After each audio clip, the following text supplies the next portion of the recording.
and pay the new crusading guide and so that to force ba and you see the to force say no more foreign foods nti aba catch schools ni na say ubia nto made in Ghana food and on farmer school for any Dr. Gindo Boa Consuso no and any war condemn say mass arrest a year you have on so and try crack discipline, accountability and service must define and pay and no a Eugene Boachi entry and no any other headlines na yehwe and they on pay the informal democrata and so any I'll say recruitment desks CDS and the must go.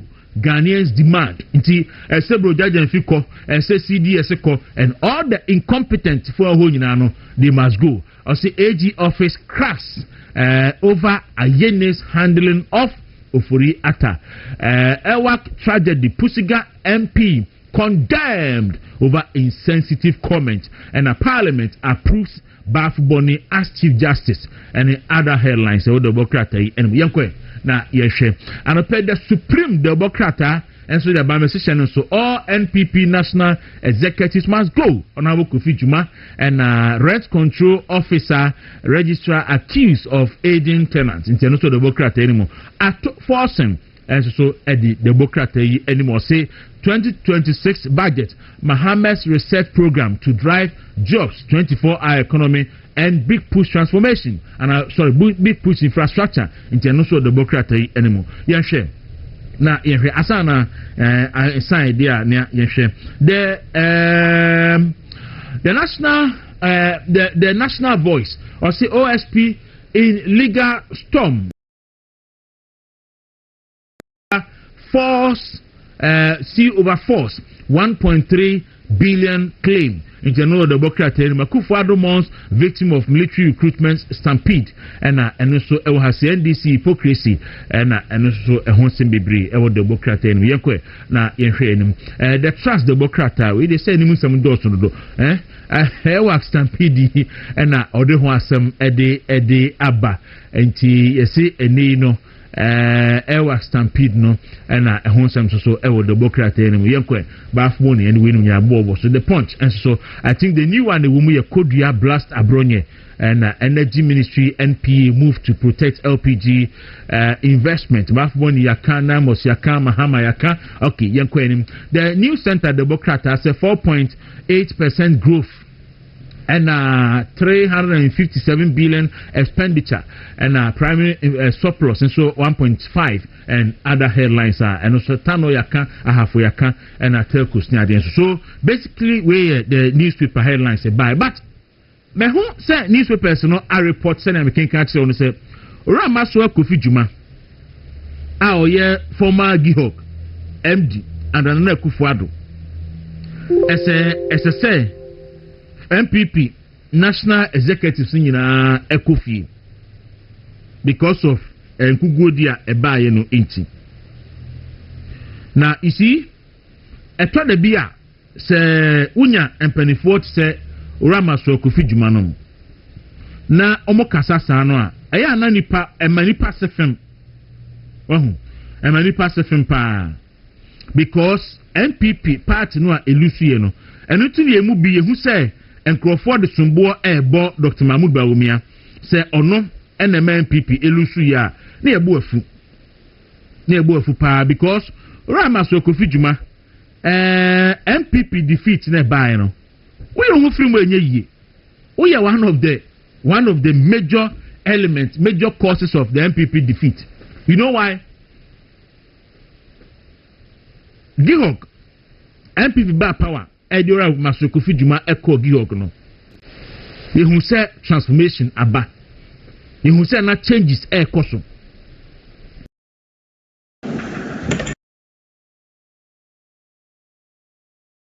Na ekofem.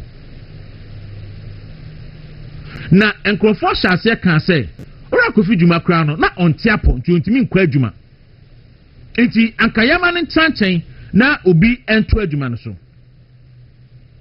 In fact, there was even a policy by government say, Obi a wanya 60 years biano, and so the company ebesano. Sa policy no, and ma Henry Kabraku Kofu Ekofi. Sa policy no, enema Edward Boatin ekofie sa policy no enema Ambrosere no ene enipa bi atse nyina ekofie because no mo 60 years ba eka Kofi Dwuma ewo office na Kofi Dwuma ntiapo obi ahu se na ora maso Kofi Dwuma na oyare enti ontimi nkwa adwuma enti Gihok taking those dive ana ekofem but still not wo. So the propaganda is that na say any mampani timi nyinadi and ono anso so yare a ono so ntimi nkwa adwuma but not there are people are omo competent enough and on betimi occupy some position no e deliver no mo de aboa MPP aban let me akoso but Kofi Dwuma kept that position for himself. He kept that position. In fact, the former Ashanti regional organizer your friend say Ejenim Boatin a former Ashanti regional organizer. 2020 elections, Ejenim Boatin Yamani role to play in the Ashanti region for the campaign. Ejenim Boatin ko Kumase ekoye campaign. Edi bebo sumi mienso so. Oba ye no na Kofi Dwuma am an indefinite suspension. Mutiani yo Ejenim Boatin Daniel Ejenim Boatin. Oya former Ashanti regional organizer. Ye beto aba no NPP party no ema na dwuma so nkwaye wa Ashanti mantemu. Okwaye se adwuma no eto aba wie ye oba no staff Gihok. Oba ye no na Kofi Dwuma ama no suspend no indefinitely. Eti indefinite suspension no ya Lieutenant NPP defeat power.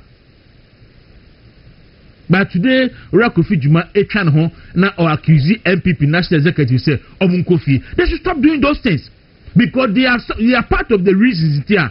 MPP echo position.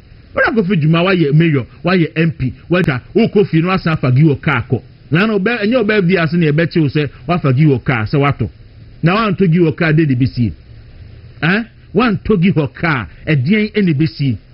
Enti omunya sa na no e say na atoshi enam kaka chen krofo say mamu nto ma Dr. Bawumia because Dr. Bawumia akwakoyi wadi nkugu. Oti sa nsem ni bia obubefu mu aka asem bi mu bi aka say wadi dipani mu atem. Enne kwana kohwe NDC for baye municipal assemblies ebi amaje in excess of 10 million Ghana cedis. 10 million Ghana cedis in less than a year. Babrian PP aban wa power na maami na atusi eye common fund administrator no na sika ni nyina ate ne office won kran enti municipality say amasaman ana say bia municipality bia woni bia ya waso wesogon the whole year na ebia ya momo 1 million Ghana cedis, that's 25,000 a quarter. 25,000 a quarter and ye de bema omo just 25,000. Sorry, 250,000. Yes, 250,000. And a year in 1 million cedis. By ne, kwana koshe, NDC by kohesika, aye their core assemblies. Kohesika ye their core assemblies. So this is are able to undertake some local development. Ye ko si school down ha, ye ko tubo ho ha, ye ko ese wo ha, ye ko ese wo ha. But then people Otua DC ni afro se Cholete bra na be request for we decide. Cholete bra na be request for we. And no ni ade MPP appointees ni bi ede ye ni pani bi. Nti obi entena ho enka se national executive bi nkofie ana se Dr. Bawumia ntinya winiti onkofie. Ni ekoso nyina party for ni. Obia party for no feel say wanyi na dwuma yi so kofie no. Party for ni. Mo idea dwuma share mo nsa no kwa mo fa so bo mo bra nyina party for nim enombe tuo bia dwuma ka sene na dwuma etie national executive so hoyi na oye adwuma omunim na wanya adwuma omunim because party for no omoti wo mo hwe it doesn't lie in the mouth of Kofi Dwuma na ontre who can and who will go home or who should go home. The party will determine by itself, and the party will determine itself. Ni awaye adwuma no party for no bebo na baso, ni awaye adwuma no party for no emana kofie. As simple as that. Tomunya sa ansem ne kan na omunya se omo hye emabu na bufuo amemabu no so akeka nsem bi e beka so mu didi mpanifo atem. Endra budget ekoso rato forcing e di ensem bi etudwa. na anopay me pese me no isi budget no emudie e be pebre ya kinkan ni nyina na awuram ya postmortem ni nyina endra waka covid-19 levy be ko aban pa about 357 million or so e dey akwa ye say the budget friend saying target ni nyina e dey ato abonten feel akra kumasi kwa hofro mo beye waka ni nyina but anopay me pese me call the finance minister out. Owie budget statement no on a join news for a interview. Now in the said interview no, I was shocked. Some say finance minister can't be.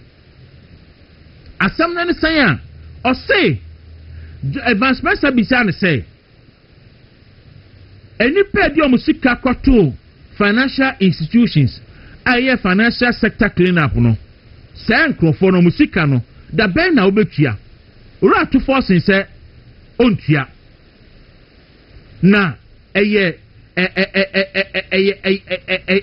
bone kra say aban ebefa Ghana fosika e de atua saaka no na aban atua mu no na ensesa anka kra mu de omunsa kra ka so na ensesa anka ma Bank of Ghana recover the assets of those institutions no de tua saaka no and I was like really I had to force in ka say ya na ana ni powerful I to forcing and then net year all catch say banking sector clean up no and say a buying sika no I to force now because I'm promise say men's gold customers on ba ben mo on betu musika de amom in fact at to forcing our parliament a press conference I have the videos say a buying a kufuado a buying no can ofurata na your finance minister no or the trimodin egunkrofo bank enti obia ne sika omu bia no aban no entue ne sika enfama no akufo na aban can say ora Dr. Esiama ono na no deputy bank of governor na sa adwumadie ni nyina hye na se eno man krofo banks eguye na ema deposit sika ekemu na esa bank sika in excess of about 23 billion edituo ka edu baby na ese abaluku aka about 30 billion etia de ora asia ma akwa gina court okokwa on answer atofo se mo ba aban mu no deputy bank of Ghana governor no na ogina aseni bia na yedi na asem no na nchen ono na in charge so ye recover sika no efri ono any bank owners ni nchen no Majano Masaya appointed as governor of the Bank of Ghana. Ora before na oye owner of one of the banks oye NDC ni and into buy no attorney general and then natural demu aye coefficient 60-40 say for 40 kodi na for 60 bra say 60 no kran so watua say ontua ye we don't know and today at at forcing catch the Ghana for say and say the Ghana bank sika etua deposited sika and I'm say wow akufuado ene ba wumia munyankopon so na Ghana for anka mu ansu a ombeka mu asre because NDC for catch ye say omo ba betua muka patcho fabra fa atofo de screenshot ni di kan bra now, infant said for when they made a promise and they even call Atufos in Ramu. Sabi no or a minority leader, a ranking member on the finance committee. I'll catch a kufu so any or say pay depositors of defunct financial bodies in cash and not in bond. Atufos to government, tells government. And you see, at this time, you know, na kufu crank can say own to now when you kufu buying a kind say.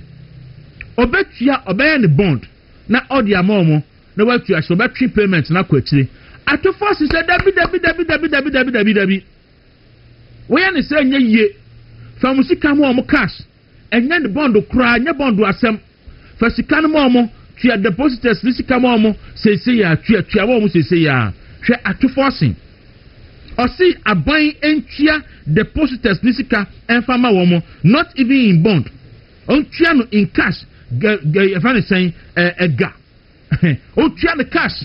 Could you on try the cash? Where are 240? Ebiama Penny Mahama. As you could now, Osio made John Mahama. Me Siemens Gold customers in your boss say. Sembe president ya. Me Chamusika de Momo. Part of my Penny Mahama, the Enosu Sobra. Let's see phone share. Osime be president ya. Me fan screenshots in the bra. Me John Mahama. Me Siemens Gold Fosika. Na Usha Enye Mahama promised to pay Men's Gold customers. A graphic and a published a graphic online. Mampeni Mahama now was share boss say Oba Obetia Men's Gold customers and the was you know former president candidate of the National Democratic Congress and the was you know or can you ya pay and Men's Gold customers you know omo group you know a babontin and so this statement a buy for no bra our money adie enye Mahama has promised to pay us very appropriate Men's Gold customers. Eti Men's Gold for crano yera Mahama eshomobo se obetu omoka omo shebo say deposit bia osika kem any of the financial institutions bia no ombetu oka afi entra after budget yen konkoshe video no nsemo a afi dia to forcing catch Ghana for yen ko video no mra public interest question on ask him about those whose funds are locked up, and this is from the banking cleanup that happened. A lot of the banks went under. It appears from this message that there are a lot of people still whose funds are locked up. They haven't received their funds. When are they going to get them? So, Evans, let me be blunt here. I have fundamental problems with this particular issue. First, government has no business in collapsing companies and taking liabilities and using 30 billion cedis of taxpayers' money to fund it. It is so wrong. So wrong. One government isn't a shareholder. So I'm not talking of state-owned banks. I'm talking of private businesses that have collected people's deposit. And for some interesting reason, they have failed to honor the terms of the agreement they had, and that all of a sudden the state should pay. Granted that the state is paying another 20-30 billion, you know what will happen? I will not be able to do these allocations that I'm doing for schools, for hospitals, and all. So what is the opportunity cost? This is a country that is just coming from debt distress. Am I going to borrow another 10 billion and saddle the state with additional debt? Or else a businessman who has collected this money and has run away? No way. No way. I don't think I have to run state's resources like that. My view, if care is not taken and we go that route, business owners will collect depositors' money and go at large, and the state would take that responsibility. In fact, we shouldn't have started that at all. We should have gone after the assets. Previously, they should have gone after those assets. And they should have, and that is why there's central bank. And that is why you have some payment you have to put there. When we were leaving office in 2015, we set up the Depositors Insurance Scheme and all to provide a system. The state cannot be paying this. And the taxpayer cannot be used as punching bag all the time. At any time somebody set up a microfinance or savings and loan company, they run it aground and they just go and a central bank move in and collapse it and transfer the debt to the Ministry of Finance to pay. Am I going to stop paying school feeding? Am I going to stop paying capitation grant? Because the money must come from somewhere. The money must come from somewhere. Tell me, what am I cutting to pay the person who gave his investment to a private person to mismanage? So I have fundamental issues with that. I think government has no business in going into that and be taking those responsibilities to pay. In fact, we do not even have the money to do that. Yeah.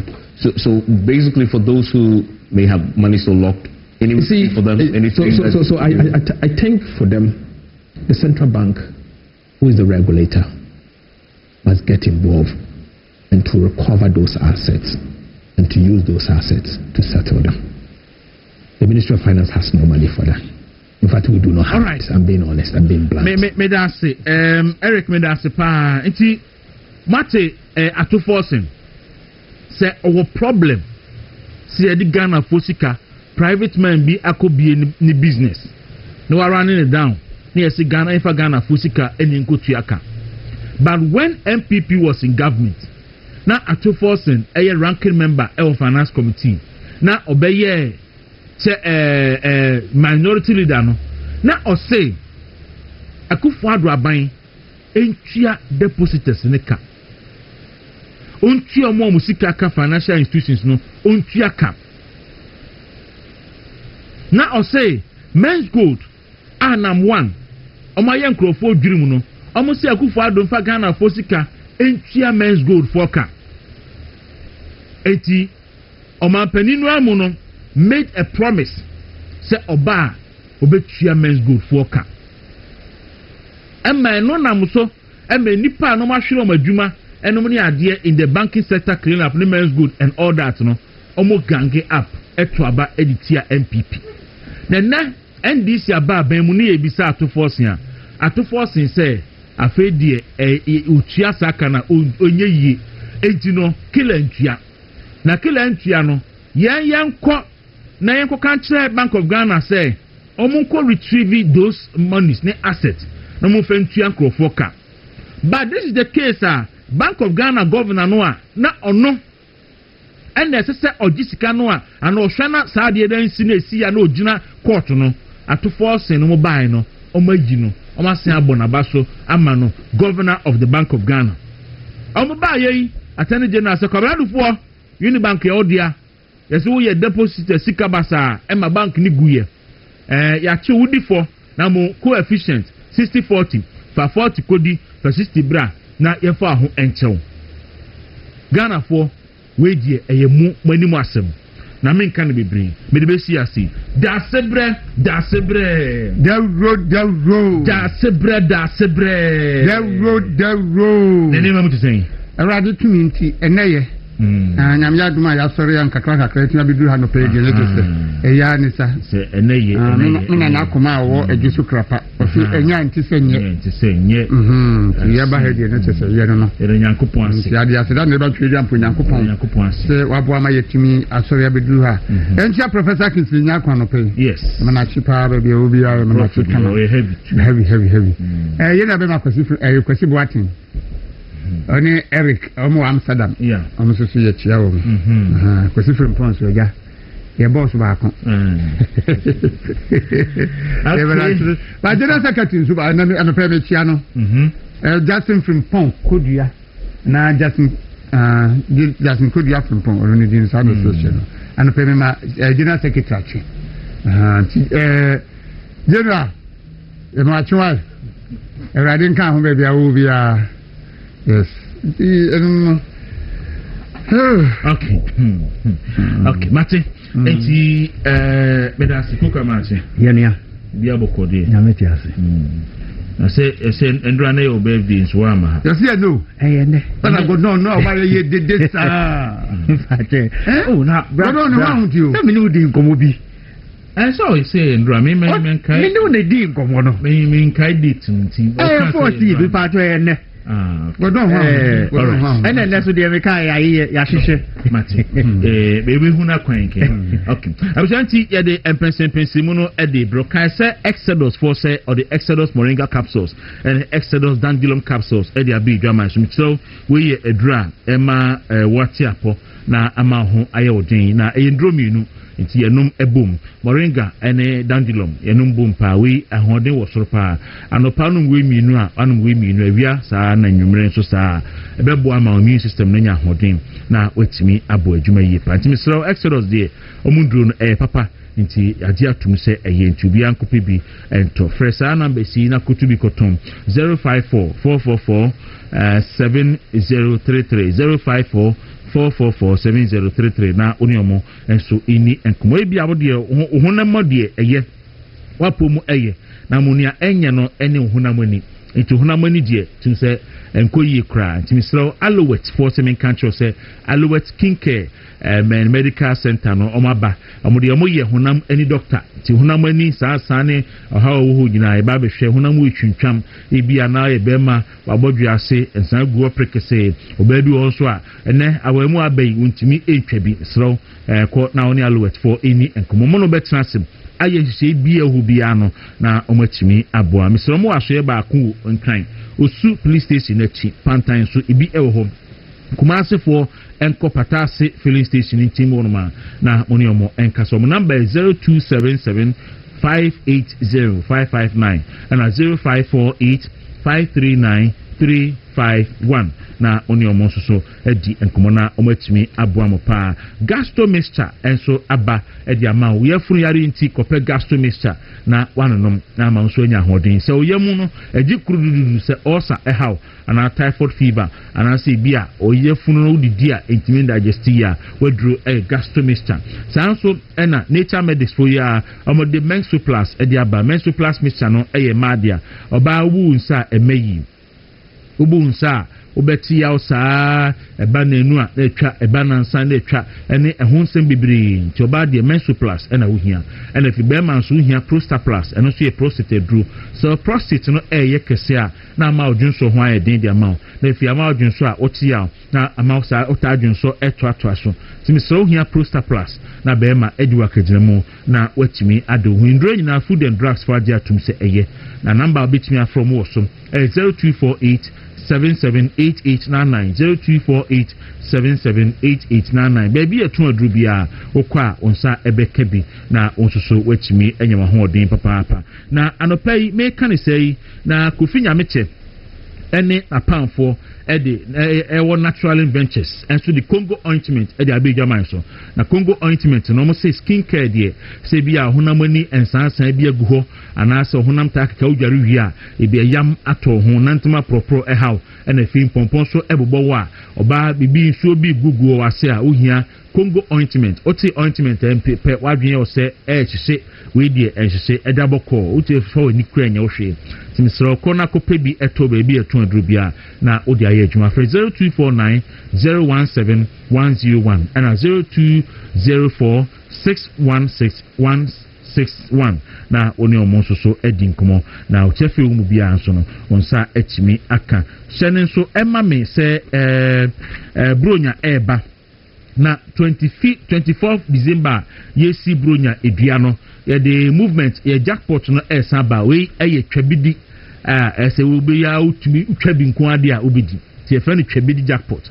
na ene ye 24 December na nya be nyina ne se obebo *274 *6 hash *274 *6 hash na wafa ticket no ba ko 10 Ghana cedis utwa wi a watami kutu no atwen 24 ebomu ape 5000 2000 ye bechiska rough nti obia fa ne ho enhyemu bi fa code no 2 tirim *274 *6 hash 10 Ghana cedis na osodo ho asim we ye fa no twabidi unya twanko anso de a obedi simple kra timiso modern na ma oni omo eni akomo hyene so mame se movement tv ye bie ye prato se ye ne mo ebe ye adwuma nti obi a wotimi nka bia no se opese obo a ne ma ho dawuru wo asore wo school wo aduro wo product bia pese ye toma ope airtime kra ye kanyame asema bra na ye no entrance ne no enye adwuma na ye won kran kokomlemle ene circle quantum pono eso for 0500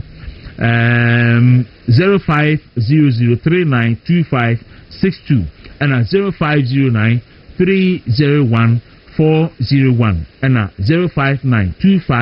0592589720 na onimpenifo enkasanti dasebre ene koka mesama mu akaba biem na anofei yenhwe se fall out from Gugam. All right. Gugam and someone air costo or MPP on the primary campaign. No, baby, I know my be a prone to upset yes, young Kakam Simbi. Now, Moyasa, Lana having a power, honestly. Campaign and as a primaries na party no bekro se party co primaries a campaign dey obi abia no die ena enipa 17 ko gina akra co primaries no obi anya no supporters 2007 obi anya no supporters enipa 5 ko a obi abia no supporters obi nya MPP 4 eno njire se say ye party no ni wia ya ka say ye unity talk ne whatever entina me sa peace pact of some besame ya am si ya na to me mfaso ni so na ni am pani from no mto nsa didi and some ti say abantimo he ne yekoso tese de am pani akufu ade eri na koye nsemu nkotena ko didi ko sere keke just for the camera mu ya no from be bitana no ye do mpe na owura kofi duma maswell ya na mo ye nime bia mama nipa esfem because so jina baby kase national executives na say wo mo kwa da na asa kina na mimenti ase na me pastor na asa nkiminya mi hunu no the supreme newspaper headline na me pe full story na kai ba menya because menya a hard copy no omo da bayin wo ne ana omo kina party no ni obi na so obi nsa edin be si was obi a national chairman obi a general secretary obi a national organizer obi a youth organizer obi a women organizer dabi ene party na so msa do mesisi ho ye fa process mu party constitution ya de adwuma ene ye kwato aba ene woni e be wini position o mu wini ye ene o mu ye o madwuma enti so office o madwuma no wo de anso wani a enya bonti ne akogina nya radio na TV so na akotena kasa o mu nko kan e beto aba because party no ye ni hihye bia o party no constitution mu say ye yi national executives and regional executives and national executives bia na say wo fi so o mpa utumi do ano pam o mu mfiri mu enye ye nya no sa enti nya botre na twen eni na nyame aduma na say e be sa akoto aba foforo na ye yi national executives emre no so a na de open no akoto ama no abaye national executive sabre ya wo na atwa adwuma no so no enkota ba bi nko kansem bia nko bu o mu fa se wo de wo ye sent because okoye adwuma wo gihok na okoye adwuma wo ho no minim MPP madodo o metumi aba abontia be ka se owura kofi dwuma koye adwuma as managing director e wo gihok no ye ofa ye adwuma na se nya bibi firi mu enti mo nyina mo ka ho bio party no lose 2024 election no mo nyina mo ka ho bi say na Dawuro kan onipa no ye adwuma akoye campaign party campaign koye party adwuma obaya wo se wa argument wa suspending no once what think I want to koye sa campaign no enti ono na koye in the name of the party say be a party no betina ho na so onya wom di edi no obaya wo suspending no na the party no opposition we are why the blame na ko to obi so say national executives na anya de ntie mpambo mo ye sa ya na nyefe mo nyina mo contribute to the defeat of the party in 2024 enti mo ye bi na o ka na atohidi and this baye ko atimda how can say saying yes o mo deserve ska no mo deserve but o he constituency bi na say district bi na municipality bi oba don kabenya omo kro mo hirifa se ha cho se omo hono mo ye hene omo office ana omo assembly ye friend say don kabenya Medina da bokobi nya bokobi Medina da bi nya bokobi Medina don kabenya na ba mo e wa bokobi so go kakraka we boso me so an ma ko fa 250,000 di ama wo no mo na to shoot the assembly common fund office na ko fa 250,000 at the ama this assembly like dom kwabenya MC no dey no de beye entini pa na mo ti ho no na mo bu afu ayifo mayira pokuase mayira area ho o makwa nyenyenyenyenyenyenye da bia keti betana no osu na ona bo government be bia no asori mene so na bo ye kwan o se o le ba be twa so sika be no mo de koye sa adwuma no mo ti ha na mo to justice at the commanding assemblies na mo to ansekan at the commanding assemblies mo ye we nyina ama party no ho ya nipa bufu na mo kwato abetia ya na mo to ha na mo sa blame obi say Dr. Bawumia e ko election we lose ntime mfa no nkobio saa ne manema na mo ye no munyai na ma hwe ya bedum ya bi no mo be ma party nkwada na sore mo so na mo beka se ne party no nkwada ne muwa de na ye musu a mo dan na di no ana ma party nkwada ne keka me di twere mo because mo na ma bo party no fom enti mo nsa me kika nsa na be hye nipa bufuo na party no ye nyene ye ho nti ho no Dr. Kisela 240 on President Ndamani Mahama ni NDC fo me makase o ko hebu nsam ko share NDC ni afo na no ko share this party na hu ma no so hu ni fa ko o de ko no asan because nada obi a wada da nipa bia no wo ye bonsam okuta bonsam su Jere dem ka MPP for no say woni e benya mani ma no mo e do mo ka tere ma afam ho no bonsam tactics no mu yusu kire mo na munya very careful because nipa wo sa adwini no so tu say me da da nipa na menya dem pafiri no ho no onya bi papa ma da opa de opa nie oba be kan na mo mo bom nsem yes ya sha no mo ni age na onya de opa wi a ebi no NDC for de ye no ebra president Akufo-Addo ani Dr. Bawumia ni MPP aban ehunu se eni pe omo nyebone wakoye na adwuma wakodi nipa ena onya nsika kakra ena odi akoto bank ena bank no aye sika no basa ni jote nyina achi oni na busunya bere enti mom yempa kwan bi be faso a be save nipa nkwa because sa banking sector problem na bae no ebi awari egui ebi wui ebi ema school some SAE. I think a President Akufo-Addo time, Mama Sanwa, ebi anka de besi achi no, enye papa. Then, when we are we no, na NDC for Sujina Woka say no.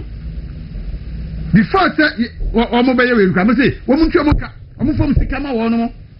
Enya no na omo beka, enya nkrata asem ye pesika, sika no mde koto ho, enya nkrata no mde kogu ho.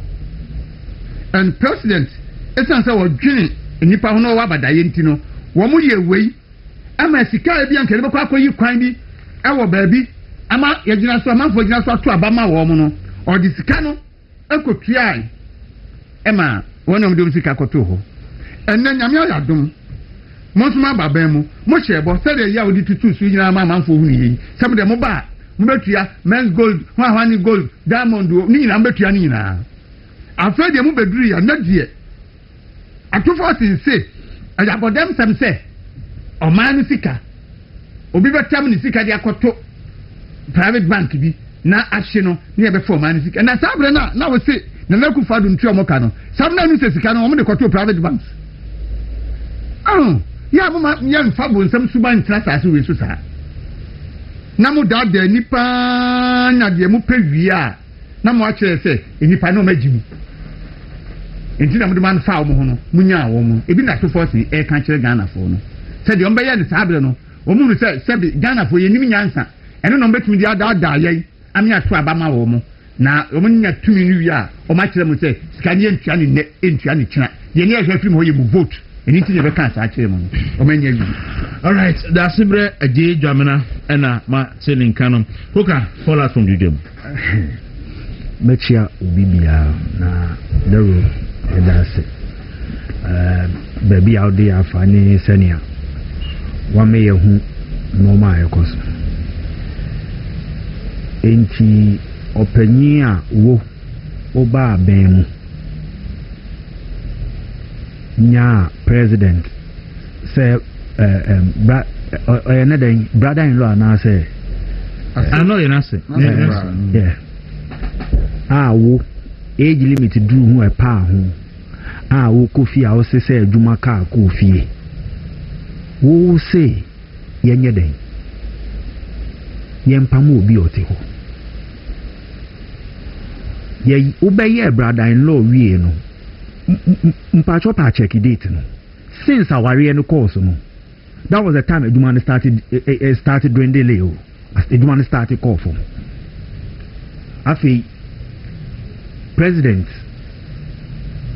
menene nam one fair Edumane serious bio ofo say we ye adwuma ni ye nsuo business na na ewu kumase no wo expand ko kumase no ka o ma ni gidaye na ma adwuma ma mabunu no e wo party no ana mabunu na e wo the biggest ye stronghold no ka ofo say ke be ko tibia na ye ko yim wahwe wo failures wo contribution to ye entnafie no wo be kan say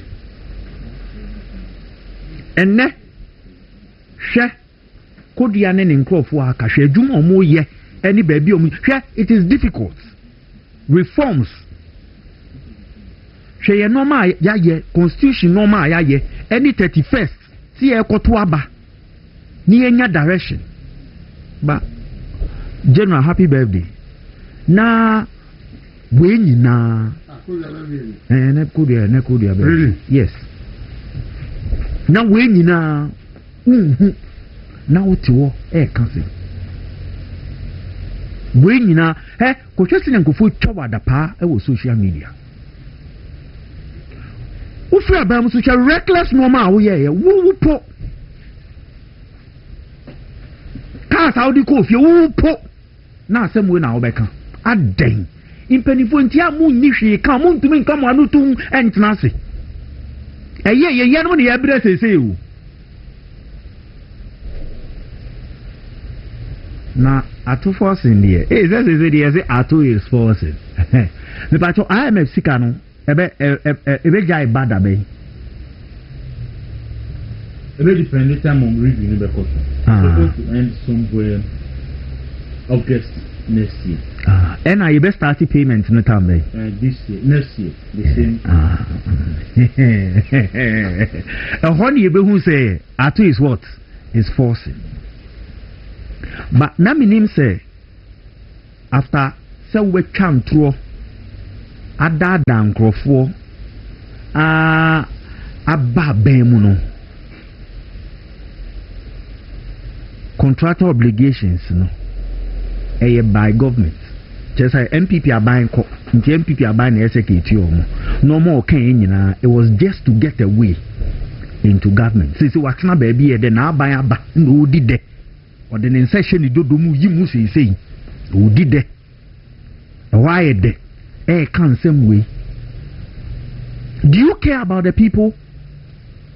We hear if you say sanko for now taxes ni bi any am I against na you say obi sacrifice or yeah yenti na economy na dru baby e wo say you are enjoying me pacho no man now kikanin before kikano what is the growth impact yanya assessment 2024 2023 yenhwe economy projections ne sa normal ne relating it to 2025 ne yenhwe ekwan ne normal o ka so obeye no dodo sen no aye sen ya started the motorway dodowa Cape Coast pokwase kwano dodo sen sika sen na odi ashem you are not spending allow nkofo sika he onim say es gracia ye tia nkofo bi de na ye tia nkofo bi de oya say ye ntia nanado any ni appointees ni de ye ntia ye tia MPs ni de no ye tia judiciary de no ye ntia no me pacho the economics so tia sa no mani nyina what would be the inflation ebe ko from na say ebe ko so what you see sometimes ye nya intro no twa na ye nya adwuma no inkrofo efe sika wo krom ha enne ya kla mu nyina ma appointment me pacho atu forcing by 1 year sika no ka say no person tia for ambulances no watia so ka so betia sika ben ambulances no secretary yo matwam ntie ni wa fa no no secretary ni koso no Also, what that case now induced the umbutu is again. Them said they offered to pay and Attorney General. I'm saying, they say, oh, show me the Omakan only. Only what is it? All right. Enti Coca, Mati Coca and Canonson.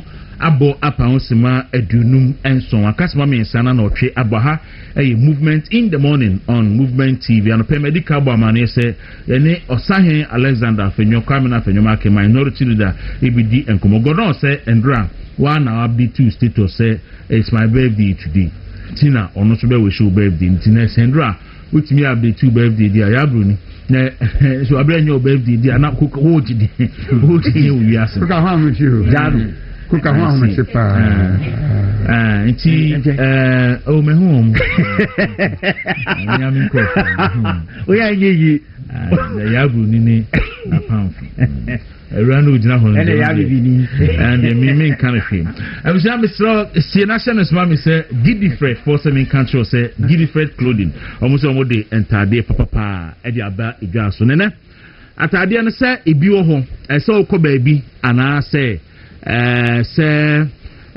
open already made Saturday I pam de da open kaftan I pam de da open political suit I pam de da and as while person ko order na ye susu ni e pam wa obenya bi e o maso mo obubu e man me nyina mo office wear ni for ladies and men omo casual wear omo agbada omo bridesmaid dresses nti bridesmaid ni nyina ni bride na kasa no bi e ho Kabani Street nyina so ebi ho nti misro Taifa SDA Junction okwa obetimi na omadi nkomo 0503 92562 na oni omo enkasa na 059 2401816 na oni omo so di enkomo Giddy Fred clothing there entar papa nyina efi ene wo Chocho Industries Limited seven country say Chocho skincare product so nyedi kan Chocho soap ene Chocho cream and ekobom ele soap ni dware a odi cream no asra na ebeyi antoma pro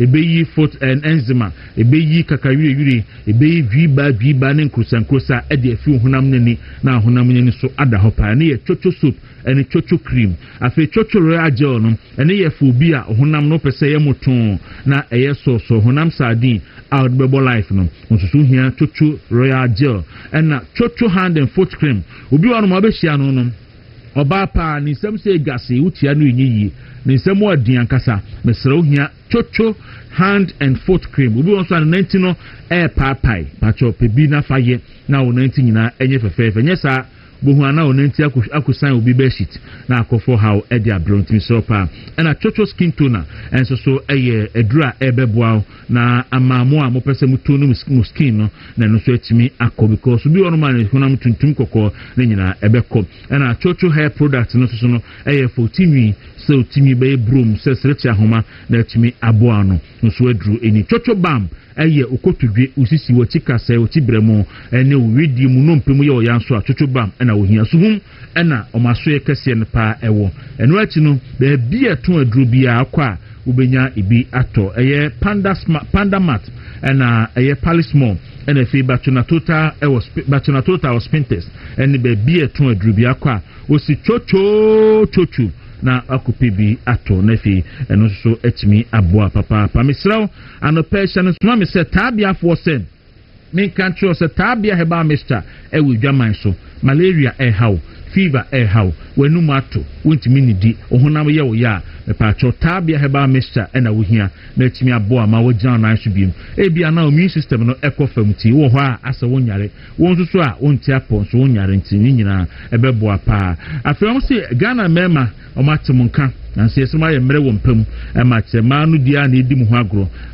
motare a na wa misro wo hia ye dre fa ne se tabia kum na timi abo na so ye fiada enkoboka enkwa mafia na dwoko tintin time tabia kum na wo hia we ye papa a ebeboa ma wogina nan so na watimi abo adwuma se be ma pacho ndre food and drugs agiatum e obabi e 200 bia for 050245 749 06 and 0243686861 na oni omonso edi enkomo nafa lady clean oba wa hu siesie no ebekoyie akosua kuma ebetia pabo life ya odhia nafa lady clean fa sawa bom na fa siesie akosua kuma kama na Kwaku don suru ba nani age nyesa pe Kwaku don suru beba obepi na ne ho ayefita akosua kuma onyesa ohia nafa lady clean na odi aye nsufi egugu ne carbon eho nyina ebekọ na also why fresh na fie Kwaku don suru ba nani age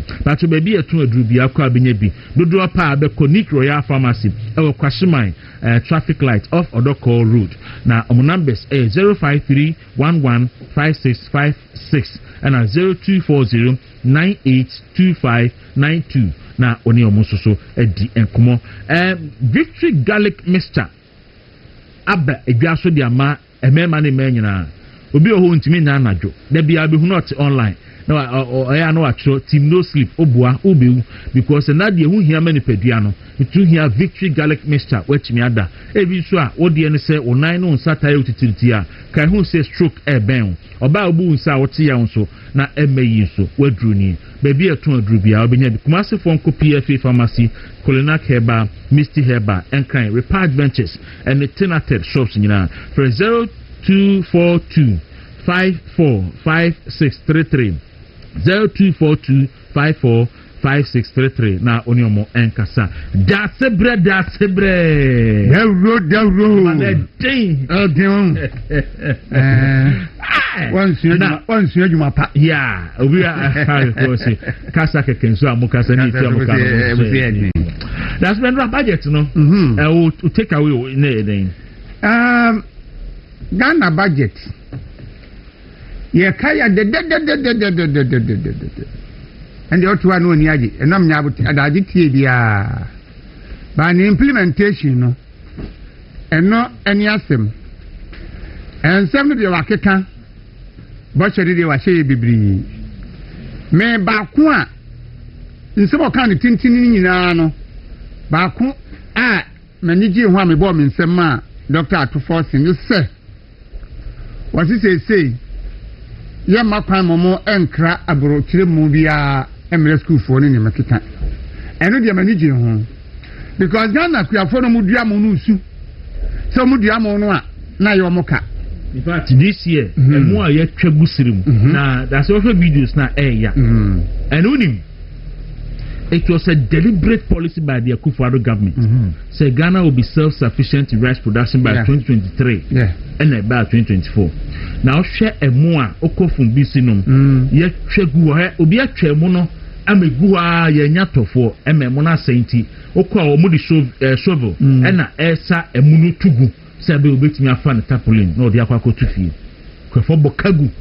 Anya Bokagu. Na me ye nwanwa se basa na entino a good initiative say abaye can say oto emo no ade ama oto aduane no ade afiri Ghana ha say because it doesn't make sense and it the best that's where it doesn't make sense omodi aba no hajuni me ntia Ghana for ya see o abibi mo just na brochire mo befiri that's where na cry nim dia ba and Ghana ha ye ma Ghana rice dia obefo say imported unse your call some rice hunu your call thing of say me try I think me nya bi ataba ena me ko pe bi no me say mama ye oda ntem because be bi mo no especially with the anwa mo a would you to say yes would dear bi anu ankasa but Ghana for you are too much na ye bre ye hu dua mo no ha na abrochire dia mo dia good dia 10 years ni ma bi ho no ma na ma you know dia bre ye ese se ye bre hu bibi se emudue emo a ye dua ha ye to de manipa school for hospitals ni ade edi no na woni ba bi ha no wo enipa no ewo ayifo no Lebanese fo no ayifo no okruma mo kra mo de ba no wo mo a we ayese no bohu no wo makose obi achi ko tuatua yi na fe ya he policy ni basa and you know the problem but I think say a good initiative aban be can say so to me implement here na me can say can you can there na me here no so to me eye there sa de wenko ado mutumi ya na ma ya de nti me budget ni na de me fafiri mo no enkoko na ye be ye wo no kokon kitinkiti no ya kokon de ba 6 months no manyi ye farmer school for na me en kokon kitinkiti no adaka na mugumu no so ka so be bo kokobuo no kitua bi kubo kitua na kokobuo no so mo boyo na ta ayi kakra na kokon gumu no ani kokobuo no na kokon no munyi no be wat na sa adi and say so ona ababubo kokobuo no kitua bi ne da kokon na ma ya ma sika aduane beto aduane then the old kono but me see Abai said obeye 198.7 kilometer route from Accra to Kumasi. Now we know ebeye different from also we expressway. So we be different from the main one that ho na nanado about 6 or 4 bypass e wo ho no. E ba be different from that. You know na e say Burma you say well I didn't know that you way near you way but Nina Mono, and you hear sell mammy. I want you soon. So more fans and first can Cosso Uncle Locking a dear. I can't come back. Yeah, oh, because much if you say Biase, if you most more Coshebiase, say maybe 2028. Me to me, your Mampelima Hama, ever crown who Kumasukwan misplaced priority. Because President Kufadu, I be a kaka crabby.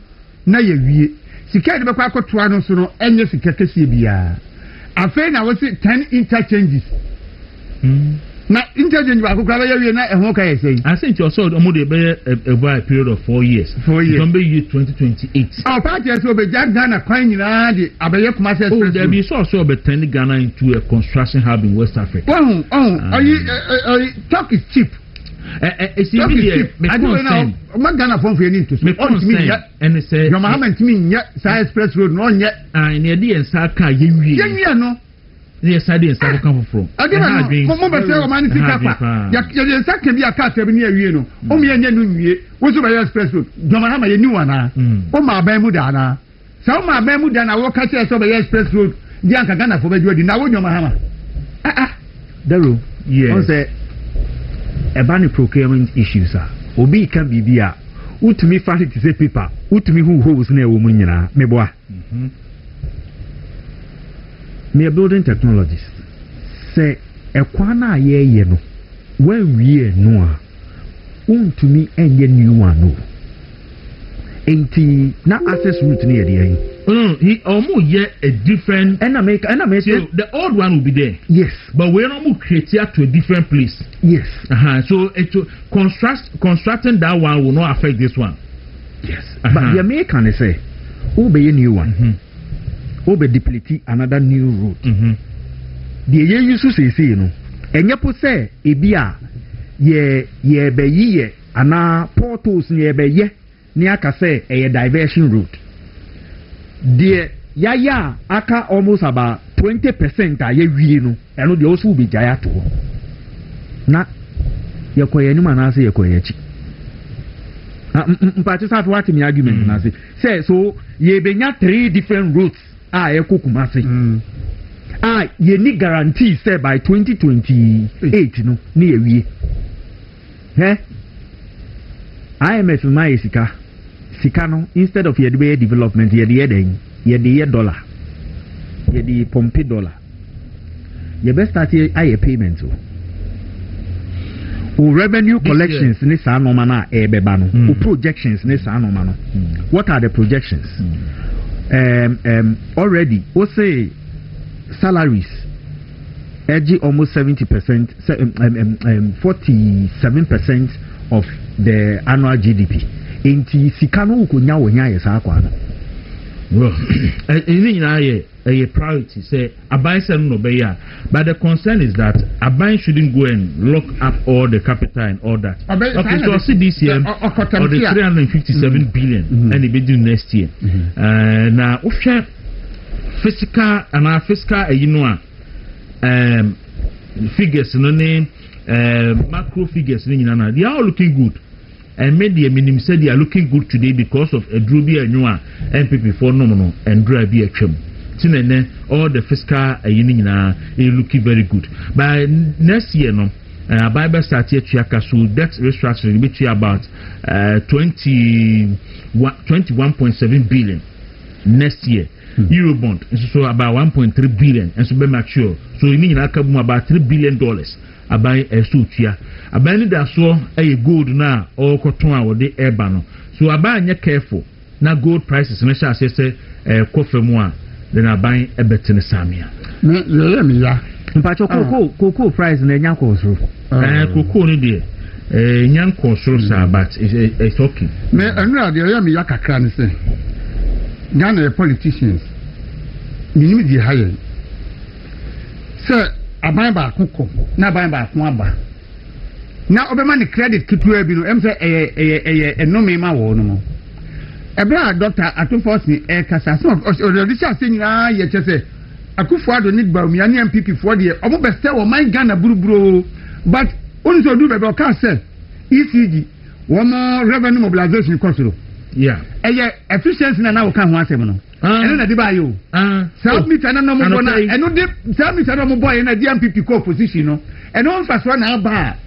Dr. Kufosi edi dwa na num se aboa wo mo ba wo timi agege in fact eno kra no anopai ayi no ECG die no hu onim se last year ma menhwe ni asat October 21 2024 na Dr. Baumia can say doctorization no na a movie ECG revenue from 700 million to 1.3 billion Ghana cedis almost doubled because of say omuyi human interface ne fiwo na efficiency ne ade ne ye adwuma no enti ni nyina eka ho adwuma MPP for year and so about and credit card na ma credit card sen ena na ndro na godon eka ba politics ne say ade no na obetimi aye no wa propaganda ni bi na wanye na wanu maduro enyo na Ghana for that's why we must be honest say look say mark etimi ayese ya campaigning will be very difficult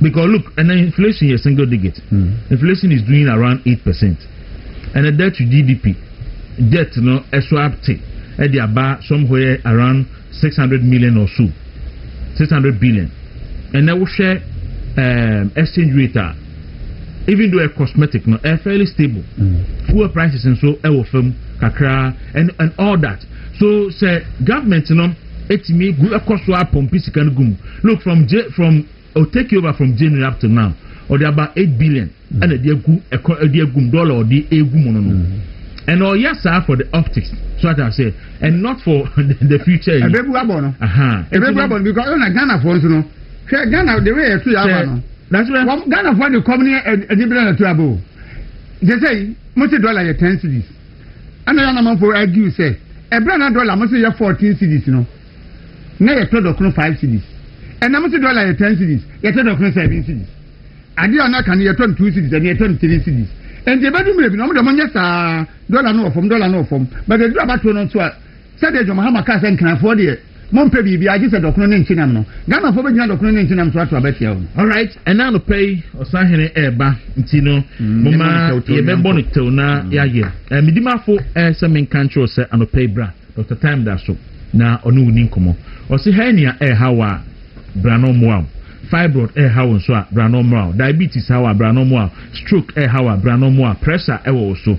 Infertility just say wuntimin wo or bows bema wuntimin wo. Nansay in fact you say a member the chiti wawarim afi ye kase ekori die ni pa na manu ebu afu enti bema entrase emubi enko yimu yire nsewo that's it na akwa ne kan say so for yire anyima na nkini se papa di man enti anopai Mr. Kwaku ha wonso a omodin na omomo a sexual weakness bema ene man ko yi a omotimi abo prostate ayekese a bedima fofo ebetimi abo Mr. omo afidi a ye de check low sperm count so hu o sperm no nkwa mo adodo ewum na se obetimi a wo so ntimi ngo ene hepatitis na de nyina omotimi ye ho adwuma anopai oni omo nkasa 0244774282 and 020500727215 omo atuma bu akwago na omo poku asemayira nso oni omo eni enkomo enti ya wie ni sa no mayenye yi free ho yenye babies no free home na iwia yetimi atwa so komo kakra bi ho a yebetimi de no abansa na fe yetimi atwa so nti Mr. Amadinfo abra na yenye ne baby Amadinfo a yenua Nanaboache of East London on the MPP communication officer East London na ne yire ene Amadinfo a o se yen fa fidi so na yen we so no happy birthday na yen kan kire amase odo no pa na onu ne hoda se wanya no na brabo mutin yankopon hira no na omane nkwatenti na omo obre wo muntem no entena hoda anti Nana Boache NPP East London communication officer na yiri ama happy birthday to you na Mr. Pam afia no achi no yenua bema na naji kwa mena onsoso ne bab abayo a wanya 4 years ene ye friend no Eliana oden orekua eji Eliana orekua eji onso anya 4 years ene entene papa nana eji kwa mena ene ne maame onso ye nwohie no happy birthday enfama na omunsi yenstro nyankopon paibo ema no se onyi na omeye Penny Papa na Ghana nyina enya ne ho enfa so nti yeda na sepa na naji also to pay a very good morning to you and what you know ene special birthday to Akosua NPP yeso wo enkran nyameche anti Akosua NPP wo enkran nyameche ene wawoda yes na no pay police inspector Ado ese ewa chimtafo budu afre no Big Stone to see and we show happy birthday enfa emanuti Akosua NPP ewo nyameche so happy birthday to you nakopon unsra pa na omampa ebo a omobo ma nyina so embermu na nakwesi asare ene de birthday we ebai that's bre obia fabre na femi wi na maye kodua de no kodua de na na me ho djuma ho de na yenko akala yenko Mr. Kwesi Apia ewo FRC Live Adum branch hono ye adwuma okasoro bantma presi ene eye birthday o maame anti Irene say yemfa afide we so na yema happy birthday nti Mr. Kwesi Apia wo FRC Live Adum branch Kumasi o maame anti Irene say o ma happy birthday afei Mrs. Sarah Banfrimpong Mrs. Sarah Banfrimpong ewo Amakom Asia Church na Mrs. Sarah Banfrimpong ene wo birthday mi ankasa me ma happy birthday Mr. and Mrs. Opuni ene na busia enso ma happy birthday ukunu you and say ene abusia ni nyina ma happy birthday na Amakom Asia safuni nyina ma happy birthday ne inti Mrs. Sarah Banfrimpong anope yema happy birthday afa Mrs. Mercy Opon Akwa Mrs. Mercy Opon Akwa our Bronx New York ene your birthday ukunu Mr. Kofi Opon Akwa o say yemfa movement television so na yema happy birthday o say twede ampo nyankopon nsem nhyira ene enkwa ho san ama we ye etraso aye charity Badu o Kumasi South Hospital eno na ye kana tonso agbo hospital no eho na oye adwuma na enne ayo birthday unua ba Abigail we o sister and also partner in crime o sa na be kana enti charity unua ba Abigail say yemfa fidie so na yema happy birthday. All right. Nti Enoch, Honorable Clement Wilkinson ne ba Enoch or send a message you say Domiko Abenya Assembly no ye ho ye Ga East ampa. Ga East, okay. Ampa ho ye Ga East Municipal Assembly so Enoch and pay me that sepa. Amount 250. Yeah, me who say nkrofo send me message of now to see call videos be if you go by and all that. So we will deal with that later. Later we'll deal with that on the show. We shena yaka hwase. Na Cassandra baby na Cassandra ado oni yakana. Na oni baby no kan kire. Okay. Enti mayenya general secretary birthday no mranchi ifa to so na general secretary birthday no enfenfoti we Justin Kodu Afrempong the MPP general secretary no so ene na woda nti ye we se no happy birthday na ya sere Nyankopon o sha na o ma akukudura general secretary media ye na adwuma nti general pay happy birthday to you and say Kodu birthday no wo ira na enfre no wo na wo ubetuna ye bibia nti eni general nkasa ye be frɛ Kodua na ye no nkasa no akuka no so no so ndra na eno ye birthday na ndra na wo de to se ndra ye birthday mintimi nyano ana urefi debi phone ko di baby mesrew amabo yo Eric Fabre na honest of the phone no ehihie adwuma ma na mintimi yi mi hu fi Cassandra Kuju of Movement TV Online and you no so ne birthday nti ahanti Cassandra we dey Beyonce o ana we hwan address ni we Shakira ana you get your friends say you get your friends say PK Barcelona again Shakira na making Cassandra Kuju of Movement TV Online.com and our Movement TV Online department and na woda nti ye we se no happy birthday Nyakopon inshallah go don so send you birthday bi okay and ye na ye nko me pese me twa me ho ekoji adwadie enkato eba nti hwe na ye nti Cassandra no ori aduana ani we na anu akala fatuso we lawyer Doris Dansoa of Judicial Service Courthouse Accra when you are Patrick or lending and I see young figure so na yema happy birthday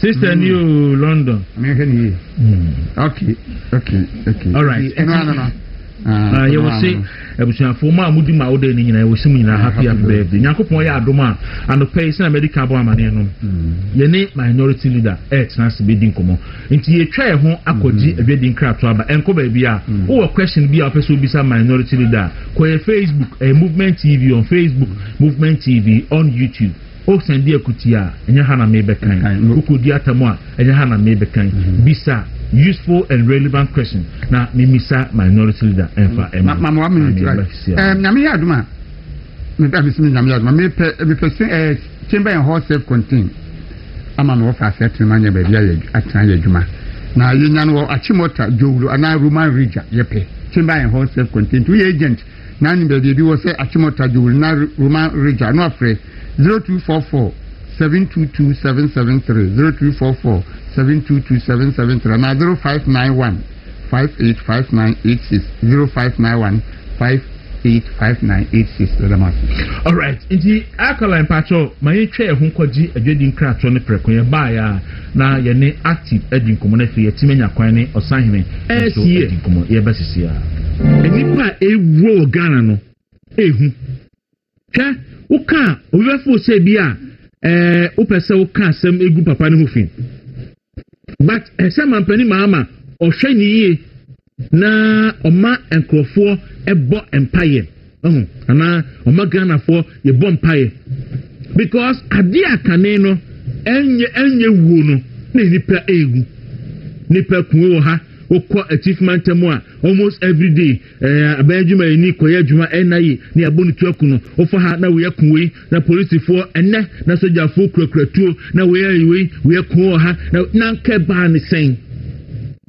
say ye kwa kofa police for enye we ni edika fa police for Ghana enye we ni edika fa soja for Ghana every year bia ban be se obefa soja for bia no yehu sa na maybe eho ebehu nipa dodo nipa bebre endra make say stampede na bisi okumase nipa enum na epra enkran yesi enipa nsia ene wuyo mu nyina ye ma enipa nsia na chi nipa dumienu enso eprepra enipa no be se enum enso ICU again esi ye fa soldier for yes soldier for kura no munim some person mu fa nipa only 4,000 nipa only 4,000 no maton forms about 60,000 maton forms ama nipa emabunu about 60,000 out of the 60,000 no we are learning say just about half of them about 30,000 per and they qualify and about 30,000 no and see selected 4,000 out of the 30,000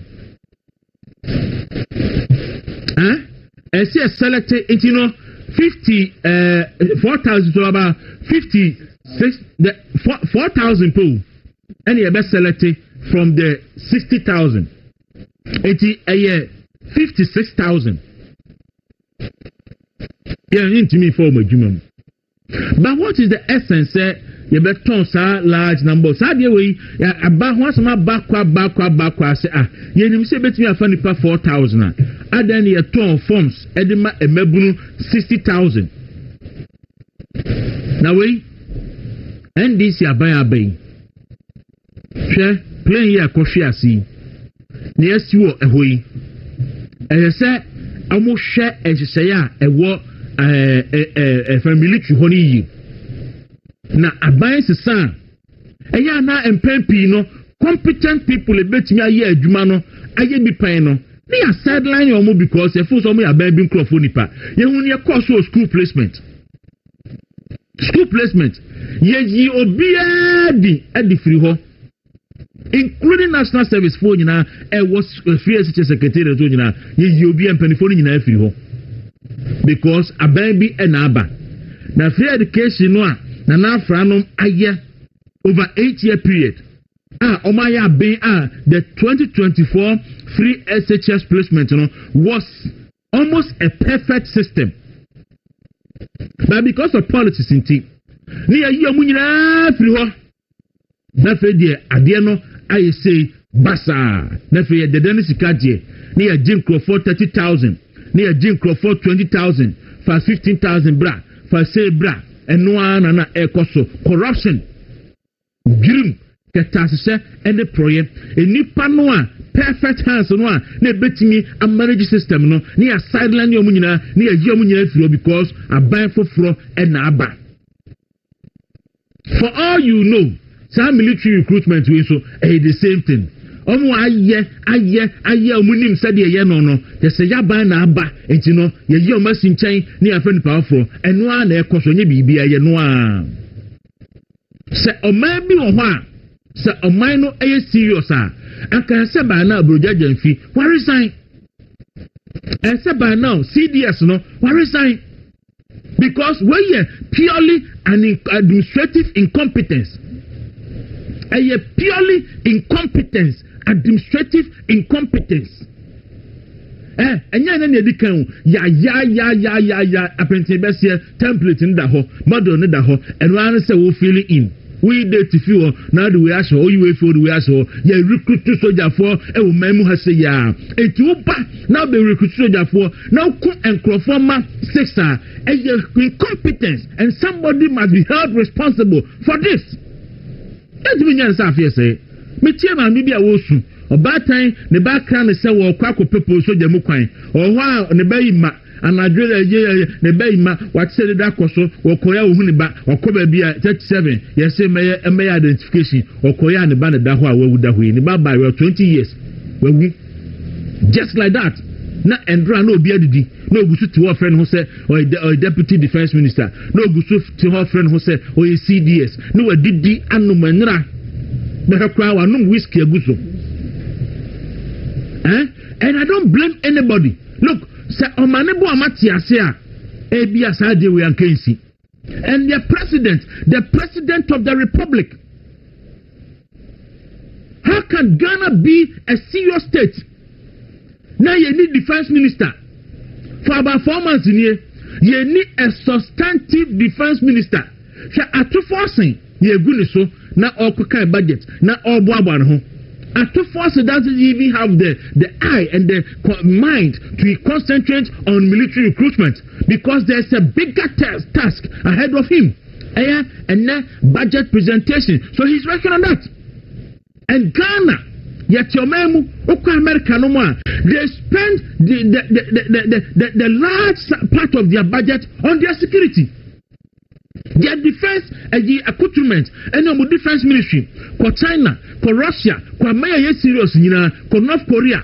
They spend time, their attention and security.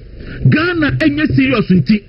Yes, defense minister akwakwatena plane mu ama report catch say plane no na safety equipment bi here wo mu na enim na defense minister tram na national ne wagu na bosumi na ni na mampani ni say on appointed defense minister no binya acting nipa no so anya acting so no adwuma egu no so no edo so si otwuhunwi edo so esi otwuhunwi enti mampani no ontimi nyi obi adi. The reason why it's here ontimi nyi obi adi ne say wada e woni duty so because I see enipa ewo Ghana no ehu hwe uka ovefo say bia upese uka asem egu papa ne hofin but esem mampani mama ohwe ni yie na oma enkrofo ebo empire ana oma Ghana for ye bo empire because ade akane no enye wuo no na nipa egu nipa kuwo ha okọ achievement mu a almost every day abajuma ni koye adwuma enayi ni abonu tuaku no ofa ha na we yakuwe na police for enne na soldier for kurakuratuo na we kuwo ha na nke ba ni sen say ye kwa kofa police for enye we ni edika fa police for Ghana enye we ni edika fa soldier for Ghana every year bia ban be se obefa soldier for bia no yehu sa na maybe eho ebehu nipa dodo nipa bebre endra make say stampede na bisi okumase nipa enum na epra enkran yesi enipa nsia ene wuyo mu nyina ye ma enipa nsia na chi nipa dumienu enso eprepra enipa no be se enum enso ICU ede na esi ye fa soldier for yes soldier for kra no munim some person mu fa nipa only 4,000 nipa only 4,000 no maton forms about 60,000 maton forms ama nipa emabunu about 60,000 out of the 60,000 no we are learning say just about half of them about 30,000 per and they qualify and about 30,000 no and see selected 4,000 out of the 30,000 and see selected 50 4,000 so about 56 the 4,000 pool and you best selected from the 60,000 80 56,000 yeah into me for my jumum. But what is the essence you beton sa large number sa dey we aba ho asama bakwa say ye nim say betimi afa nipa 4,000 adan ye ton forms edema emabunu 60,000 na we NDC aban hwe plan ye akohwe asi na yesiwo ehoyi say amo hwe ehyeya ewo military ho ni na aban sesa eya na empempi no competent people ebetimi aye adwuma no aye bi pan no they are sideline your move because if so me aban bi nkrofo nipa ye hu ne course school placement ye yi obiadi adi free ho including national service for nyina was free secretary to nyina ye yi obi empani wase tempo ani de ne yete anu ma na so yifiada amanfo bebre nso di on birthday okay but ma minti wa no pay active e dey na mo man yo meda sepa na machi obi biara otie yen anopa bre active point dental clinic ye dwumaku a ba ye no masiesi a active point dental clinic Ghana mamu hade ontimi enyiye emfim na ye ne se eboa pa ma ye no masiesi I work from no or my Ghana more statistically na show say e wo form enti na active point dental clinic ye dwumaku a eboa se nyarwa hodo enam se ye no masiesie no to sinya ka ne padua no na ye spending so much money medically no Saudi kan o check up dental check up ne dental attendance ne nyina no betimi aboa na yi sa ne mane nyina afiri ho ti dwumako ba ko pe Ghana mu ha Saudi wani kire ho Active Point Dental Clinic. Your number is 055 457 1779 055 457 1779. Na nkomochitwen bia wo ho bia no say ye call WhatsApp and text message ni nyina no ye be receive na yetimi edi nkita ho na wetimi atwa na mo aba. Social media handles no din ye Active Point Dental Clinic o Facebook, IG, Instagram and TikTok. The niyama ahodo a educative ebe churchill kwan ebe faso a obedi wani muni na mpo nyarwa ahodo se na obedi etie na yetimi adanda na mana be yie no nso etimi ehye wo ha na wo so no utu na monde na oba Active Point Dental Clinic ebetimi ahwe siesie e de amount friend wo 055 457 1779 055 457 1779. Active Point Dental Clinic branch ahodo bebre e wo manga na mu ha na baby owo bia no benye bia ko ntimana emane nye odadwen kra wo akra ha na otu anamo aba Dawuro Presby Junction kuma se ye wodanyame adjacent Ultimate FM ho ane wo your branch e wo Kaswa Crespo Junction and Farmbok Depot no nchempe na Active Point Dental Clinic ye wo afen so your branch e wo Boase Dunkwa Junction sunyane yewo oye building nim ha na afen so ukota kwa yewo branch ewo Achempem takwa Achempem Western Transport Services ana DVL nchemu ope ana Active Point Dental Clinic yewo adwuma free juoda kwasiada Monday to Sunday ni nyina no adwuma ni nyina nse ye boa se debia da obeka bia se so kwa hundi bia ye hwesin bia no obenya Active Point Dental Clinic akọ time near flexible pa bo bibia na Monday to Saturday no ye adwuma free 8 anopa 8 ekusi anwumre 6 Monday to Saturday anopa 8 ekusi anwumre 6 and Sunday no Active Point Dental Clinic ye branch wa Accra ha na Kumasi adwuma on Sunday na time no ye 12 p.m. to 6 p.m. na wetimi atwa na mo aba holiday bia ga na ye di bia no Active Point Dental Clinic aye adwuma fra no pa 8 ekusi anwumre 6 enti ya hoboa na brebia ubenya bia no enekra no betimi atwa na mo aba na yetimi ahwe asiesi wanum ade ama insurance ahodo ade adwuma ukra bia obetimi ade aba na unkra mu bia just have the confidence say oba sanse yen bo ni nyina ya ade a wo form na ye treatment ewo soro pa na wankasa wani baji hu yie pa okita gap Ghana Association of Bankers insurance obetimi ade aba Cosmopolitan Health Insurance Equity Health Insurance NFA ACE Medical Insurance obetimi ade aba Active Point Dental Clinic na wabeji treatment edimu pa na okwa na wankasa wonse ampa bibia de yie na sede no confidence no ay high pa na unkita we deal with other people no ade a ebe kosoro papa esanse wankasa ubewura facility ni no won say ampa wo ba bia egi ahomde ha nti ni nyina ne so betu anamo akọ Active Point Dental Clinic and branches awudo ni nyina na wetumi akọji wa yaresa oba e hono ma treatment no ye bibia FIS ho asiesie bia no ye ewo Active Point Dental Clinic tanya se bia we yenye na we oda ko barada fofoda bi bibia atochima wo so hu bia no oba ebetimi ahwe siesie ade ama na yesre so bibiara oti anopa we no ma wani ma siesie ehu hia esanse eho yarewa bi wo ho no ma eyade e kanipadua ni yie pa esanse muamowa ni bibia wo wanum bia no umene nteso umene nkwande ya na chese sa ne mani nyina no ekọ nipadua num na yade ebetimi adu nya pa bibire wo ho no ma yarewa akukuda ma omoku etie nyina na yade a ehya sefri omanum ye maamenom ne asisesa wo ho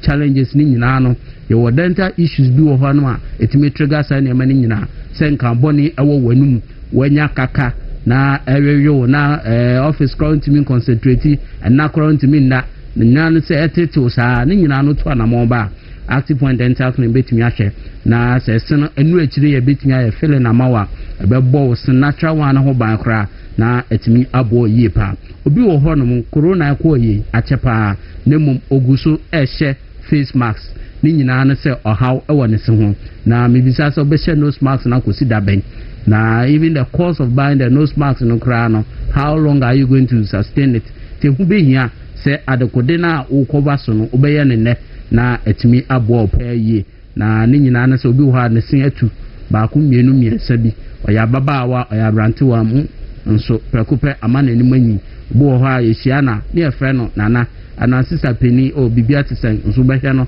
no ya babaawa kra bo wo ha na didie mu ayedin ne kasa kra ayedin ne nyina na se ne senatu na embo akra maniama enkoyie na oba ebetimi asi foforo ma obi ehu se wakosi esen foforo se ye permanent afebo na hye anane yi ne bi ne nyina no eboa ema bibibia di asin ye bia no obetimi ayeden aye oba active point dental clinic ye teeth whitening professional teeth whitening se wo seno adiskala ebo ha ne nam onyiri mu ye didie mu ye no masiesi auto sin nyina no betimi ama wo sen kala no asesa na dodo na no yenim se ye seno etesa na mom yenim ba bia ye beko bia ya obeko ama osen ayefita na wetimi asra abibira no aye active point dental clinic number obetimi afran wo so aye 055 457 1779 055 457 1779 fe wo se no on se ampa mesia me be fi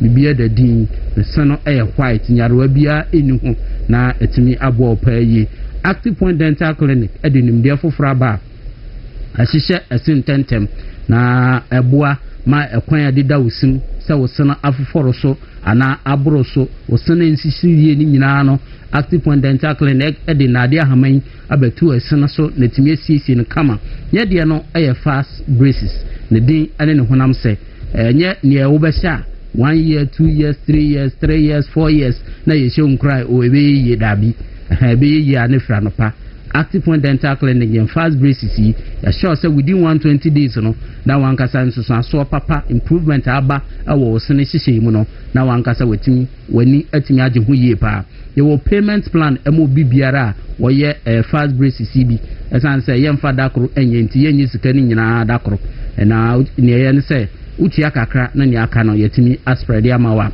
ho atimi ahinyao ye flexible payment payment plan ni nyina no wetimi ayibi na wetimi ato anamo aba ye teeth cleaning e fan scaling and polishing no efia hodo abehyehe wo senase ni nyina no obi wo ho anon nani aba no so se ampa bibisa wo nemum eye no se brush ano ye den ene betimi yisa ne ma na afiri wo uyusu no se den a e de o how bibire na sanbra nemum oba benya daje ne di mfidie yi sa afini nyina awonya nsusanso bone bia wo so obu wo ha se betwa no da bibia ni wo betwa bibia ba ye kama de ama ye timi awawa esa ne mani nyina afro sinase na osena timi ada ho ye tene se sa afi ene ahodo na ahaden apa plaques ni tata se hihye wo senase ni nyina no eno na frɛ nyarewa ahodo bebiri eba wonum namum odika eye no ane nyarewa 80 to 90% eba wonum de no ye firi ho na etimi abo opaye tiniatia na se wo sen ana wonum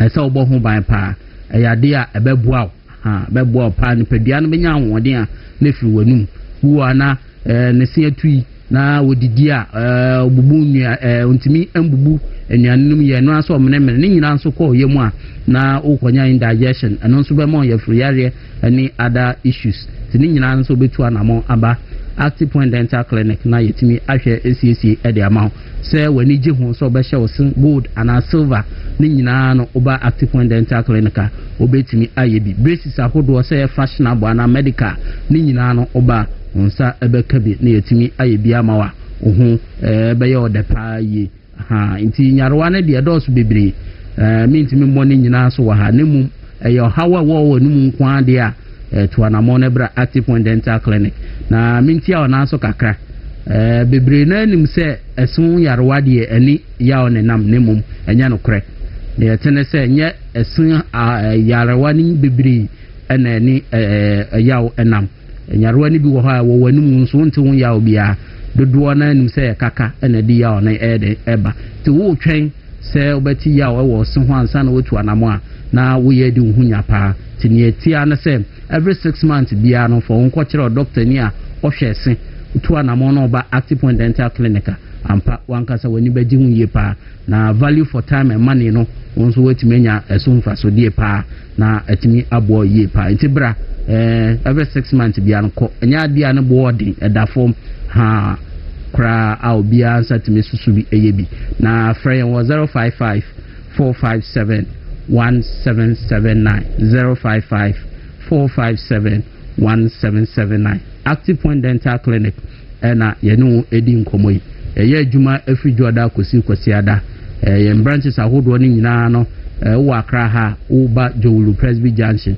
Kumasi na wo ba Denyame adjacent Ultimate FM Kaswa Crespo Junction ana Farmwork Depot no Kaswa Farmwork Depot no nkyɛn pɛɛ na Active Point Dental Clinic yɛwɔ branch ɛwɔ Boase Dunkwa Junction ɛna yɛwɔ branch ɛwɔ Sunyane Oye Building nim ɛhɔ ɛna yɛwɔ branch ɛwɔ Takwa Achempem ɛyɛ Western Transport Services ana DVL nkyɛn wɔ ha ɛna Active Point Dental Clinic yɛwɔ Monday to Sunday ni nyinaa no yɛyɛ adwuma Monday to Saturday no ɛyɛ anɔpa 8 ekusi anwummerɛ 6 anɔpa 8 kusi anwummerɛ 6 ɛna holiday bia no Active Point Dental Clinic yɛyɛ adwuma ifra anɔpa 8 saa ekusi anwummerɛ 6 na Sunday Accra branch ɛna Kumasi branch ɛyɛ adwuma on a Sunday no ɛyɛ wiabere 12 p.m. to anwummerɛ 5 na watimi aba into office workers ni nyinaa no with the excuse bia ni hɔ sɛ menya time nko da form kra flexible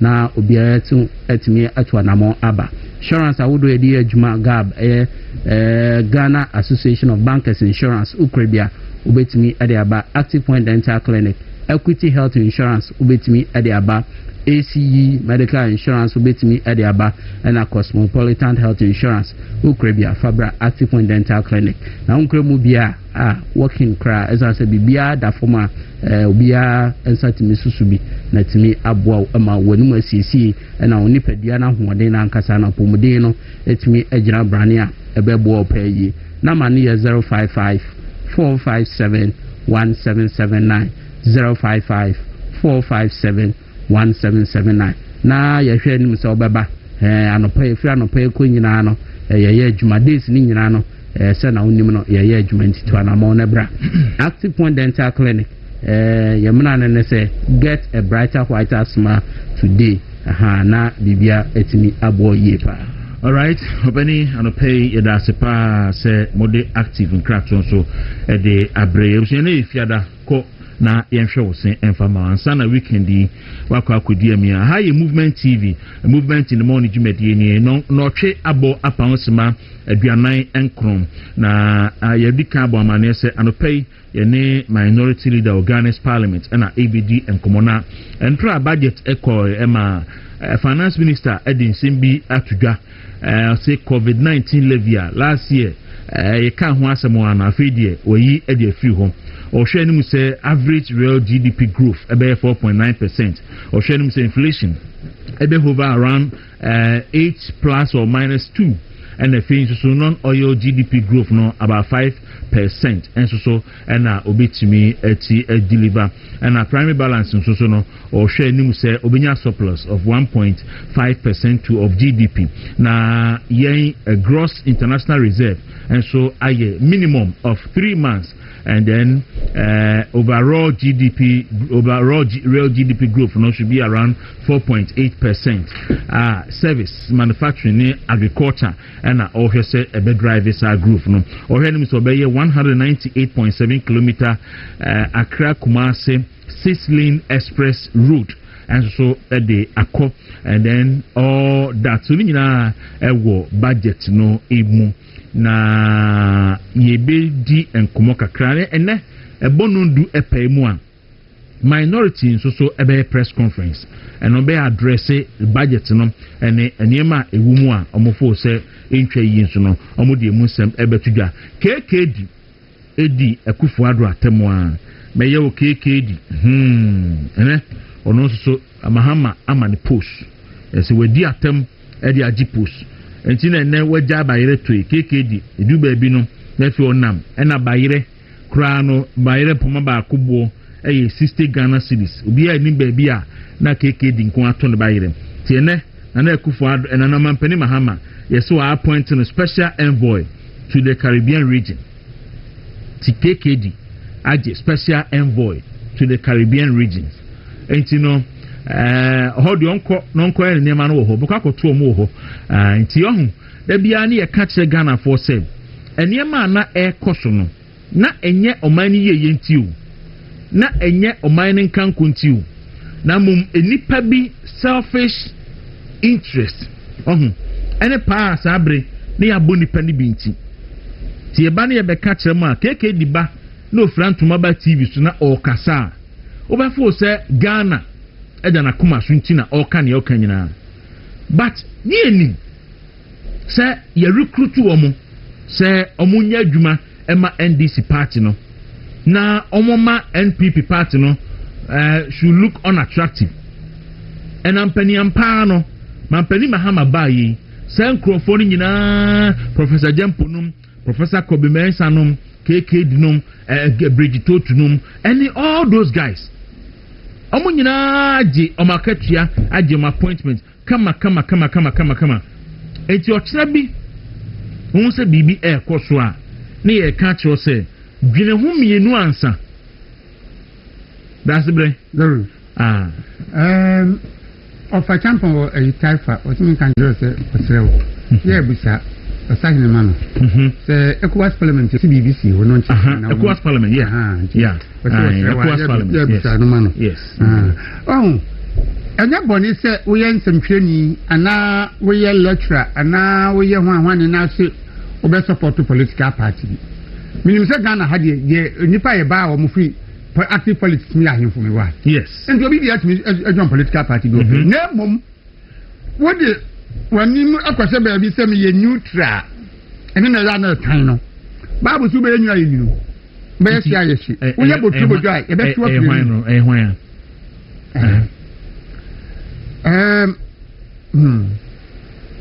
odi ka se babu ese wo ye botu bojo a obefio afi nanum wo yi wanim se aha na me wa obi a no ni asem wo ye nsempie ni wo ti me MPP ni obi anu so ye MPP yasi obi a enu ni asem asemu enti no se wo anyi wanim na o se wo de wo ye neutral dia then se wo ye neutral enya sa dia na mo hihechire e neutral wa bra mo nim se mo nye neutral egu MPP amanyuku ni ho fi saa agu akufo ado ho fi ba omia yagu ni ho fi yagu obia ho fi amena NPP ekotino position and all of you ya some line and amoje appointment from appointment by appointment and ekoso asembia ni ho a obia ne mo beka asembia ni ho obia ne mbeka moje mo appointment a modije na mum next time no the so called neutrals no we know how to deal with them because untimi ko ha behind neutrality na me neutral na se usi ho na okeka won sema kese na Ghana for nsu fee say odipa no so ye neutral nti de weka bia no ye befa e be wi akiri no na o ye wo campaign e de yape wo post o ye campaign de ma o de ma obi ehunu se wo ye NDC ni o ye MPP ni ene de wo ye ni obi ha obi a but won tumi anya ni sa na wo kotena ho say we are neutral na wontimi nya de we kikan sem bia say we kikan anu de ya na nye papa jaswe me ba mami nye sa du me ba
Mampani Mahama Timothy Kata Koma Mampani Kufa say in this 21st century. Oh, just a person can say in any be a bay, Yenny must say. But on only a private so in this 21st century, no, or you now yet to say your first century. Not a concro former. Parako Pejuma. And then we are say, digitalization about, and then be beyond online, but I say be beyond come. I say, we have the personal identification, you say, give you. And no, and yet break a crabby. May I swear Nipanya Kuma. Tell okay, more penny per 4,000, more ton forms 60,000, more shortlisted 30,000. Yes, and Tiasibiani. And for all you know, any pana or more Fanukrano, or my Famuba 3,000 dada. Oh, I couldn't crawl for Makwa, a prepare for Makwa. And a Yakwa say, Mukuada minimum dear, and this is for the Mukuada was as you so.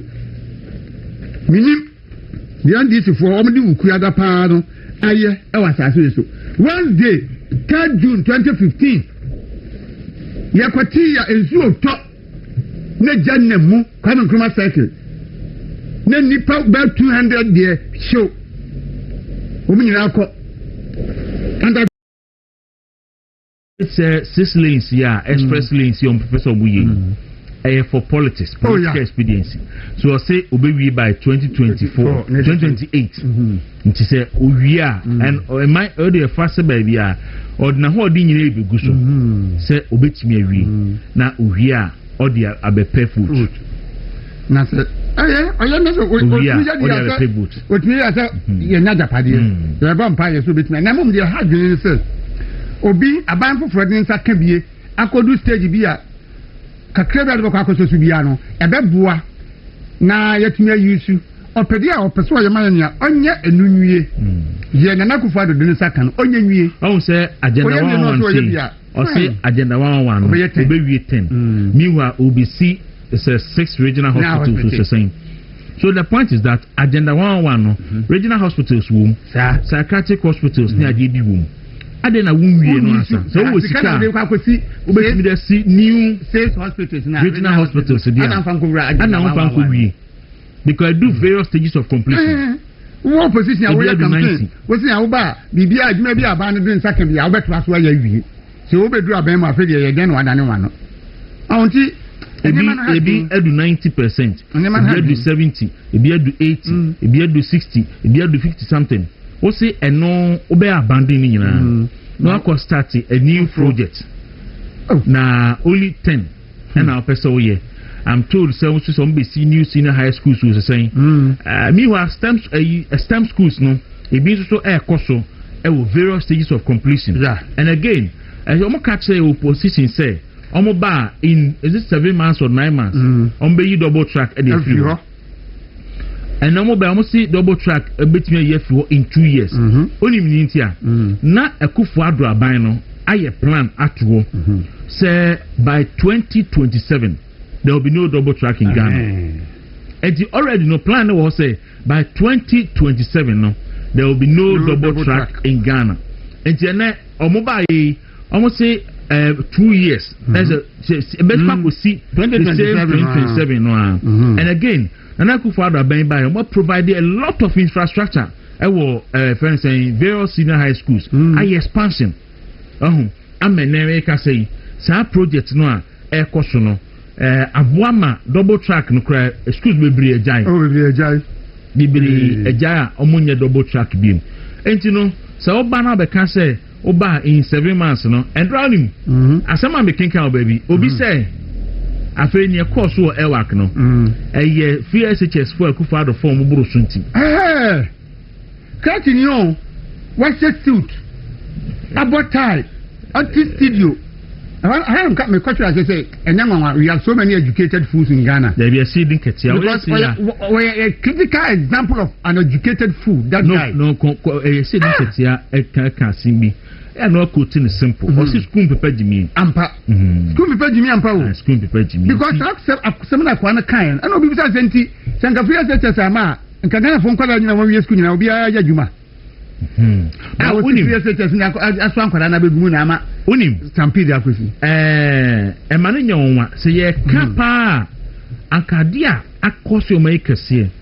Ene mampani mahama ebitwa allowances for nursing trainee any teacher trainees no emu sabe no ye the quota system na ye adwuma nti aban ni say next year metimi afa nurse 4,000 na ya form school omu wie tete no na mo adwuma ho nti rama hama ne beyi quota system ni fio and of thousands of students and omu and na make say I think from 2021 or say 2022 nyina egu ho yintimi form am say 2022 enyina egu fia yintimi form adwum and the reason is simple say akufo adubai no obeto a backlog of about 59,000 nurses ewu fie say oyire ne ho no form nyina wie ana mampani mahama no na eje omu ti mampani akufo adu on be fast our backlog of 59,000 no enyina wie ansana ne dia obetu ni omu from 2017 no or sha say so yeden or fa omo for omo abedu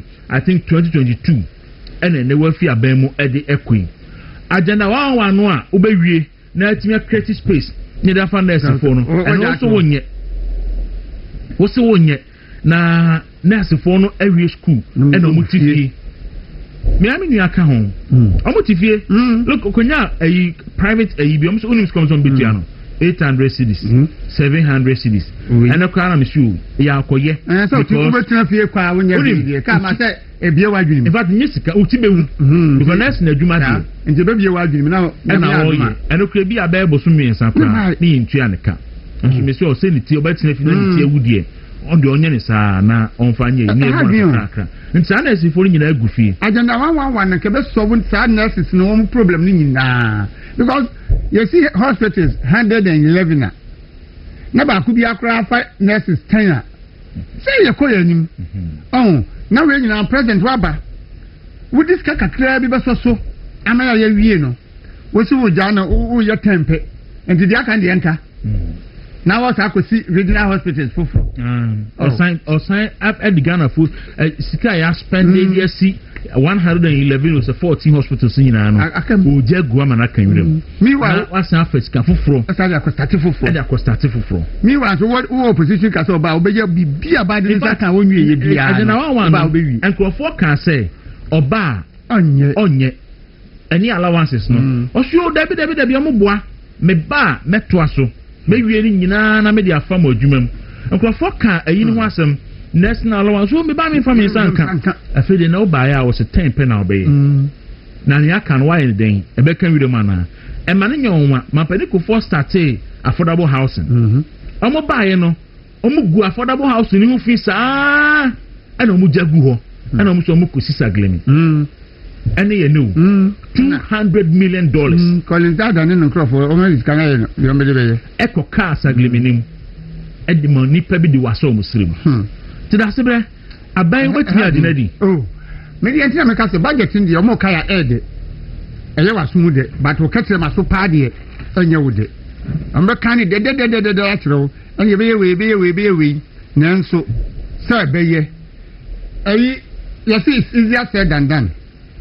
So can the emre would one do nyura ebi nwo na say President Mahama Ghana for nim no dia ene ko kan bibi anka Ghana for be fa serious kakra but me the President John Dramani Mahama I know me o ka sem bia me nyin ne enyin twa because from 2012 ebesi 2016 san wo da Ghana for sa fi bi oye budget and so budget no on fa nyadwuma o kan sem ye we on fa nyadwuma ono ne system na yese yam kwaje power no yenyaje power no wi na fi ye di power no aye de pese de ye enti kwan be fa so ensa be kan power ane ne hia no enti be kan sem na de akono na odi akyew na odi abetiu odi aye bet na onya twu wi the akano e wono nasim and the budget we no you can can dey emu nsem na dey but under John Mahama say the power to be the president there and kamenya gidi ni arochim but with President Mahama as the president of Ghana there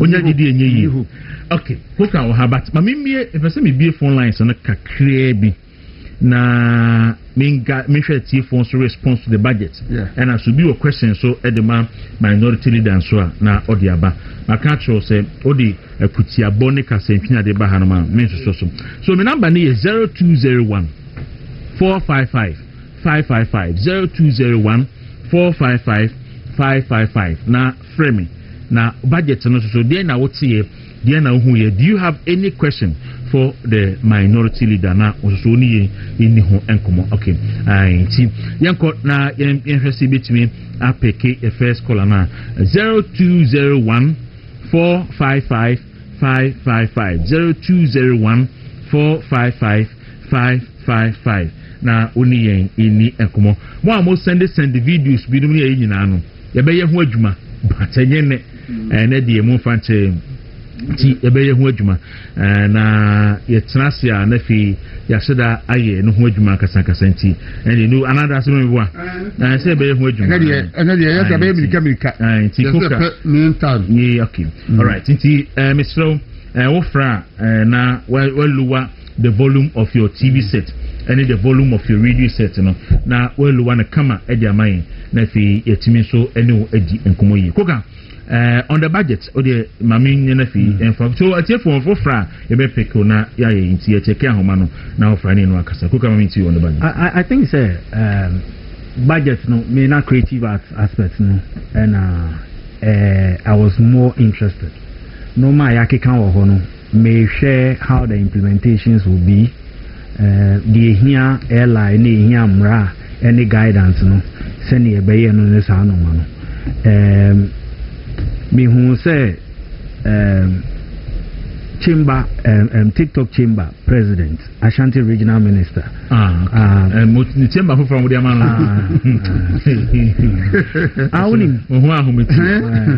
TikTok chamber chamber president of the TikTok chambers yes can't say okay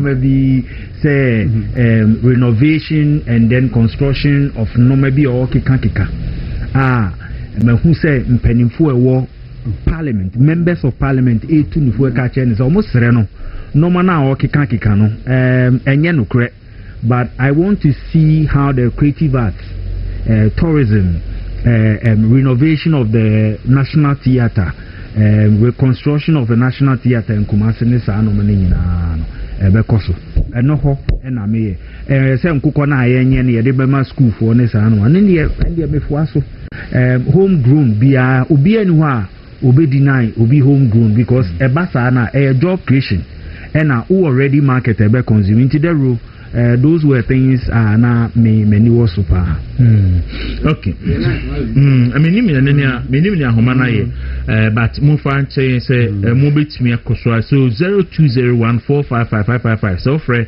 na say onsanka ya you go so hwɛ say ebe tu marino na mo timi ene ye edi enkomonti budget no dey aba na implementation no na aka because last year ni ma bibiri wo mu a abai no entimi anye eno na osahen say lamentations no edoso ejajo si etwa ejajo e budget mu no edoso wa ba ma ejajo sa e da memu ya mamu se munkubu a omuguso etwa ejajo enanya ade a eboa enya ade a eboa okay enya ade eboa me bompa ze enra budget yo mredi omu be twa clip ndi ato ba bi pa na nyam yadma next year the ombe a omodi that to because the way finance minister esi every and Akufo-Addo ni na ban down and sana all starting the budget no sadin de menya ho problem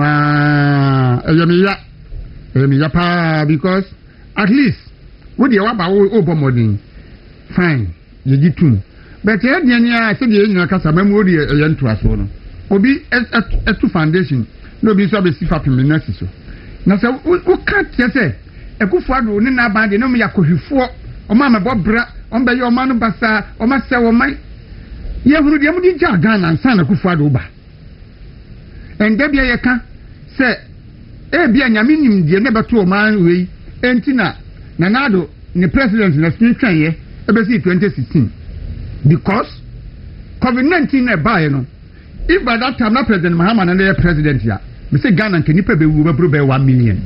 The President Mahama na the president of Ghana every COVID ba ya ke nipa be wu Ghana be 1 million. Because no ya no peja nsa. Na maybe was European Union for say ye donor partners so mo ye sika na no wo charge you. And in corona time pa na COVID ba ye na yankotondro yanye wei adwumafo ntine pie ni ntwa moka President Mahama kabeyire papa enti odwe bia ankebedwe ye ni modada ye ni modia ena na mo ye bibia be ye nwanwa pi but ye ni mu yi die mo beka ye di aso betie na di ani ahwe ye mo beye na se ti justice zo mo se de eno ma approve no ma wie yeah nti na ewiase ya na ogine ho a onti ase gine ho a onti ase ma not national no mo kenyina ne se nyese bia chief justice bafo boni na yempese obeba be chief justice o ya sem ne se mo pontin so be chief justice e pene so na mom court cases bi ni nam no ho mo ma ye hwenye ye omunwie no ye wie na ye dware no wie na no so na obeye no dwuma na asem bi eni na se anya sa ye bende attorney general say ai obetumi abeye na attorney chief justice na court na di asem no court no edi asem no na o ka say attorney general chief justice no wadi fa na asem na abono president ni nya ho hwe ye court be ka no ene de be adwuma na ho na betina ma court akoka sa asem no ai professor Nyako say ha triangle oba ebetwen leader okay sa argument no me nim omo a na me hu lawyers impanifo a sa argument na me nti ase share difference yes say omo use ay example say to abawie na president no ekrofo dispute kwan fa so yi na yes when in na ya mana ye adwuma akusi say be determine Supreme Court be determine assembly. Okay, that's fine. But and yet the same as the Chief Justice. Because see, Emrane said on the 9th of 7th, on the 9th of 7th January, no, that's President be out to be our term of office acquire. Say you swear in a new person as president, it means that there will be constitutional crisis. Yeah. So in that case, no. Na esi yeso enipa no a electoral commissioner ka say we win no esi yeso eni in na ye dey train the outcome of the Venetian court near about the chief justice court ni say no constitution ni say anytime BR for whatever reason the chief justice no intimate performing the function as a chief justice no as I said the senior most judge the Supreme Court no should take over and act. Yeah. So for them, there is no lacuna, space to be anywhere. Yeah. And the person can act, say 10 years ago, say, you may appoint a substantive chief justice. The second argument is that whenever there is a case before the Supreme Court, say a presidential petition, say and your president on the panel bench, that's will be about. Okay, maybe I'm not saying and your president no and the panel bench, but in the case of the chief justice on the day. Case in the name or no, and I say or panel judge the better as a minister. And a 75 a fan or a beneficiary. And you better know what Miaka say. And so decided say, main panel bench no, and moment as a minister because say my panel as a man as a minister, I will continue to enjoy as acting chief justice and I say Bombidin as chief justice. What do you mean, fans to president? Anyway, two different. It's when a conflict of interest. Yeah. Waboni timupo say obedi abro and obedi abro and awodi abro manu here say minsa beka ofre for na good morning okay Mr. Dawuro homana tu enti won so betimi afre 0201 455 555 0201 455 video homana tu your friend say na kase bi me da say but your friend na na ko fedu say na kase free shinyane okay nana mami ti osunya for ho tsen nyame ade bia boko Dawuro de na fa konyo so na matia wahwefo no atiefo ni mpanyifo a anopa bia o mo sei omo mbe na Ghana ho do ni MPP ho do nti omo be na ho na omo kan se me hihye man no enyina man na fa konyo so bio na matia mo mpanyifo socialist ama untumi ene ye incoming wo ye den a ta na tie Dr. Mahmoud Baumia next MPP no budget system of course in ya city sabi bosha o shenipa a woka yenhwe the kwan a ebe koso be implement sa na ma wina omutini ekan bi post Ghana for ene ete ase mpo a sika pudu a omukoti kwan be no mo de sa na ma wina da hye se bi firimienu ebe ko ba ko ana ne sa no ase account o trata eti the Ghana for ebe hu a ye kan sem ama apizi aso ye kan sem ama ayeyende ni mo bobo boss na tie wo ha ye 2026 o ye emphatic o 2026 ye wo ha ye hwe ye de enka se ayipudu nche na ye wo ha ye hwe na stress se empanyifo a omudi MPP animu no omunye ba ko because na no hwe bi o parliament omun tra omun kra na omun sore na omun so enkenya omun no. You could see the hypocrisy in some of them. You could see it's not threat. See a united front. I think they do a trip. You could see the unity, the strength in the minority. This is what we are looking out for. Not necessarily a honorable quota. Necessarily, Papa Yedopa Yedowasen. Yamu be 10. Emeka Bronya home. Na saa ndima na ekoso no yentini ka nentie ni mpin eto da mesremo o ya no ayi motina munya no saa na omote omobeye no makota kata so yesu ye obi ho saa na ebum ya tete yenti bedase edum de ya. All right, me so me da se papa say wait me after. Hey prof. Eji abusia me nimsa ma hu minority leader ansa. Enti minority leader banti ye de afrefo no ebe twere ho ansa na ye ne leader di enkomo.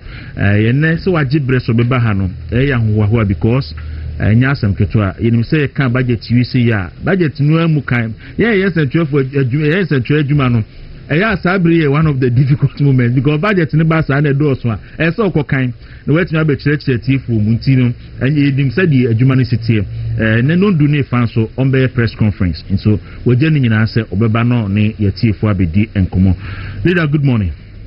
Good morning. Anope di meni aji papa openi bi na kana say o say If we dear ya diem and pay me chia MPP for omo wa santimai 8 MPP for omo one cry any Ghana and baby central region Miami constituency efutu iti omo the ami person me catch omo ne say achia nso mbuye party bia konsohwem party bia edu bia na yese nyoma achia ayesi ba ni nyina mu no ye de gidie ni mpaibo ene de tayichi ye mi onu mendis fo ya asebem say ende ayezo omuni age a omo wa ban mu the kai 2000 election that was their first major defeat na bi nsida ye papa Kufo be your mampeni and wo hwe Kufo ni huge influence popularity na the some media supporter o mampeni Kufo nya ye na me kai the first 2 years of NDC no na MPP no na NDC for no kromu so mbeko radio station kwa kasa yes parliament omo na omo kasa omo be se force den ye papa Mahama oye omampeni ende Bagbin na oye minority leader do ajaho Hanatete ene Asaga Moses Asaga just a few of them and omunya akukudron kakanga but it's a matter of time by 204 na NDC for to me ajomu seat ye jeno 2000 nbi by 208 yeshaya na power say be di omonsa for me you know that is even where the inspiration comes from and almost how you be in 2016 2016 No. What I'm saying 2017, 2020. 2020. Almost 33. Now you 169. That's a presidential also from 1 million. So all I am saying here is that it's a yes we are yebi. Yes, so now you form you could 61 seats. Yes. Under JH Mensa. And you did anything akukudro and 2000 you win here. And yes, so you top form. No be a fee say you da so be any one. You call 2016 battle from nowhere. You set a record of 169 seats. Tier 1 say anope MPP ni bia ani rawo na be me bunu me say jira so na minority for your time wechi ye ma mo ren ho de bia da dia esi bia no etwem ko enu ti na me kwame na me say edom kuma na me dom ano no me de me bo me neutral referee mpenifo mo ko ekopre yi flag bearership no de obenye bia no me de kokos no ya hondin ya mpa ebo ya de kainiti me nkojina ha said ye beya nkabom na ye hia no because ye to abani wie 31st January yen ye wo parliament o mampeni dada kufo o mampeni dada Akufo-Addo Council of Elders led by Hackman former national officers a mo ye mpenifo plus yen leadership in parliament ye we dwuma kese bi a sese ye say ye beboa na my party no aye one into no that is adia kese a eda makoma so se nyame ya adomo a ye benya flag bearer January 31st na as a minority leader no mene no flag bearer no atwehwe nyomamu afa adwen ya cheche nyoma ye nyina ye de betu dwa na party no etumi akonenim because come what may 2028 we have to win. We need to work hard. We should be omodi the party members because of who say differences were in them. Yes. Share yenya regional chairman chairman won't me. Esisi sema omodi dino eyarho. But say yenya ye one say omunim say hey MPP foi they are united. Hey MPP foi woka baako a na waka opipe and they will be careful. But omu say ye individuals we na wakoye bone we amfa me ho we ni pani charge sheet ni facts me my lawyer my courtroom practitioner and fi bebre and then I me beka me record in court.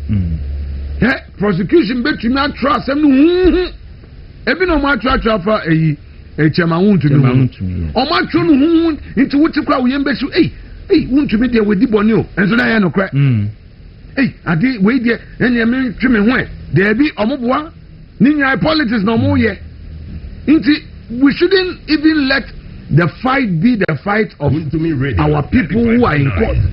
Won't you be no work court ya fenyo mark na ede no court abro ye no mo di na kogina court ye hu se ye nyina na ye de yakọ mamma nkogye bebi nka se na omo ba ban mu no omo nya esika kro mo amaye omo nkwa na edi ye nti omo nkọ no NDC for no omo ho nti o enye sebi omo so bibia ye pepepe o but they have a certain understanding say politics there differences yan fan to nchen na yen kembom you heard the interest of the that party. Is why one say na say na I say do nkote call round yes say ono super flag bearership what is say Julio Debre call round edu bebi no mpenifo bi afre omo say munjai what I say yes do ebi en omo de but omo ti say the party first until we can also do the same thing flag bearership ade ya omo kwe candidate nankasa any echitai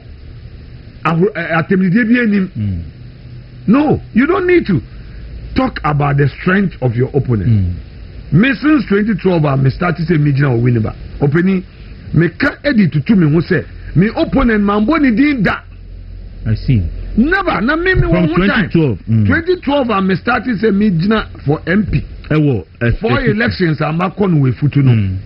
Me kai platform be a Mijina so cause me opponent no you say or you say there be eno ema vote o the ema vote ni say wodi wani su ade hunu mpacho metwi ni yaba oh eno otwi na woka no eno na woka no me ware asantini so metwi no enya papa ali twi na woka no sanete ye mistake ana ma correct eno na woka no me say eni su ade hu a me wo ma efutu man no eno na me di tu odi tu efutu fu anim but wo ko gina ha na we say ena we say na yetu abewi afa na wo be pre nkabom no enye sudden.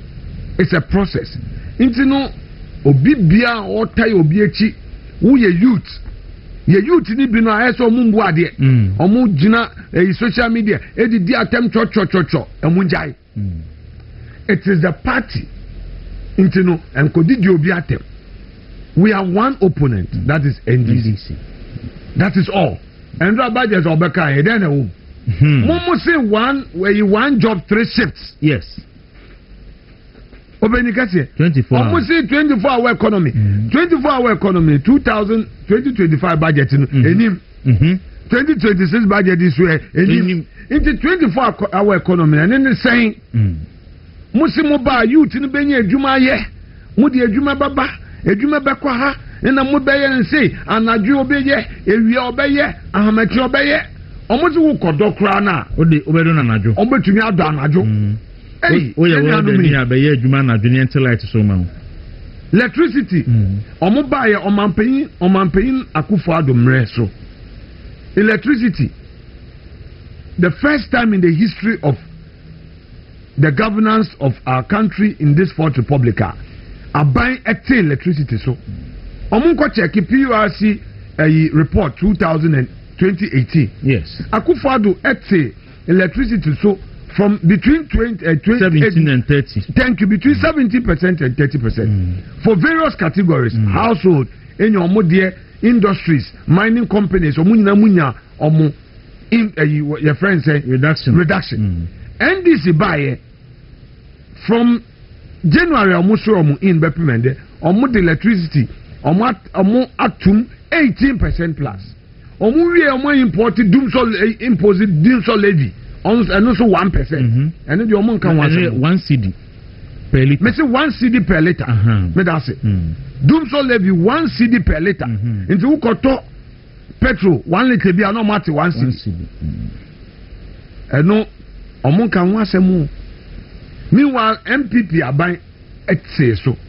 Endra minia atofo se ne kasose o free SHS no omo besisi adan me say na mumu no maban mumu mabakose mu no mu history no money single social intervention program bi amode aba obi di ode ba na mo se mo be cancel double track and na mo wia mo besisi adan please where dey adabraka wofa where dey adabraka na mo no enye mo na mo de ba ye sesi Ghana membo yeka health insurance and why di na yebo Mampaniko for any MPP yeka metro mass and why di na yebo Mampaniko for any MPP yeka national ID and why di na yebo Nana Akufo-Addo ba omiani MPP yeka your friends say free maternal care yebo MPP yeka school feeding yebo MPP so into omo dia we NDC for entrain ba akupe umetimi di aba ba akupe some question ni mabisa ho parliament intimi answer intino yankasa as a party no all we need is unity we share result e ba ye omo anto aba in fact me bog golf for Achimota okay any 37 your friends a bok a officers mess omo golf course back so na media many grassroots for me person me ti omo many omo kasa you could see clearly say na your politics no as MPP ni ya man na nkofo what you say yes the yan say the ordinary man on the street obehu say MPP ye gina homa ono nso ni yedi se ye man ti ase saa vote no ebeba ma ne buso se ye ma nkabomba unity eba enya afi na woni wunia ete ho na kokonsa ensam keka yense no yenye ni say there be you will know that you have one target, that is your opponent out there.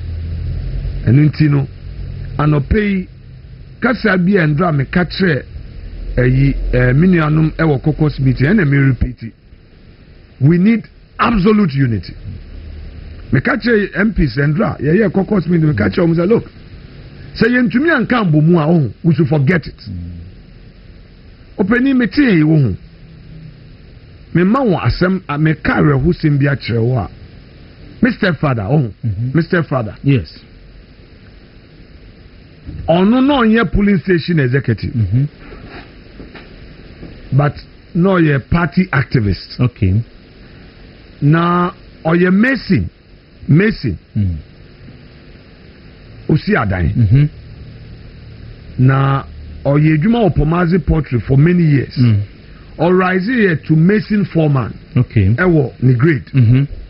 Na 1996 election.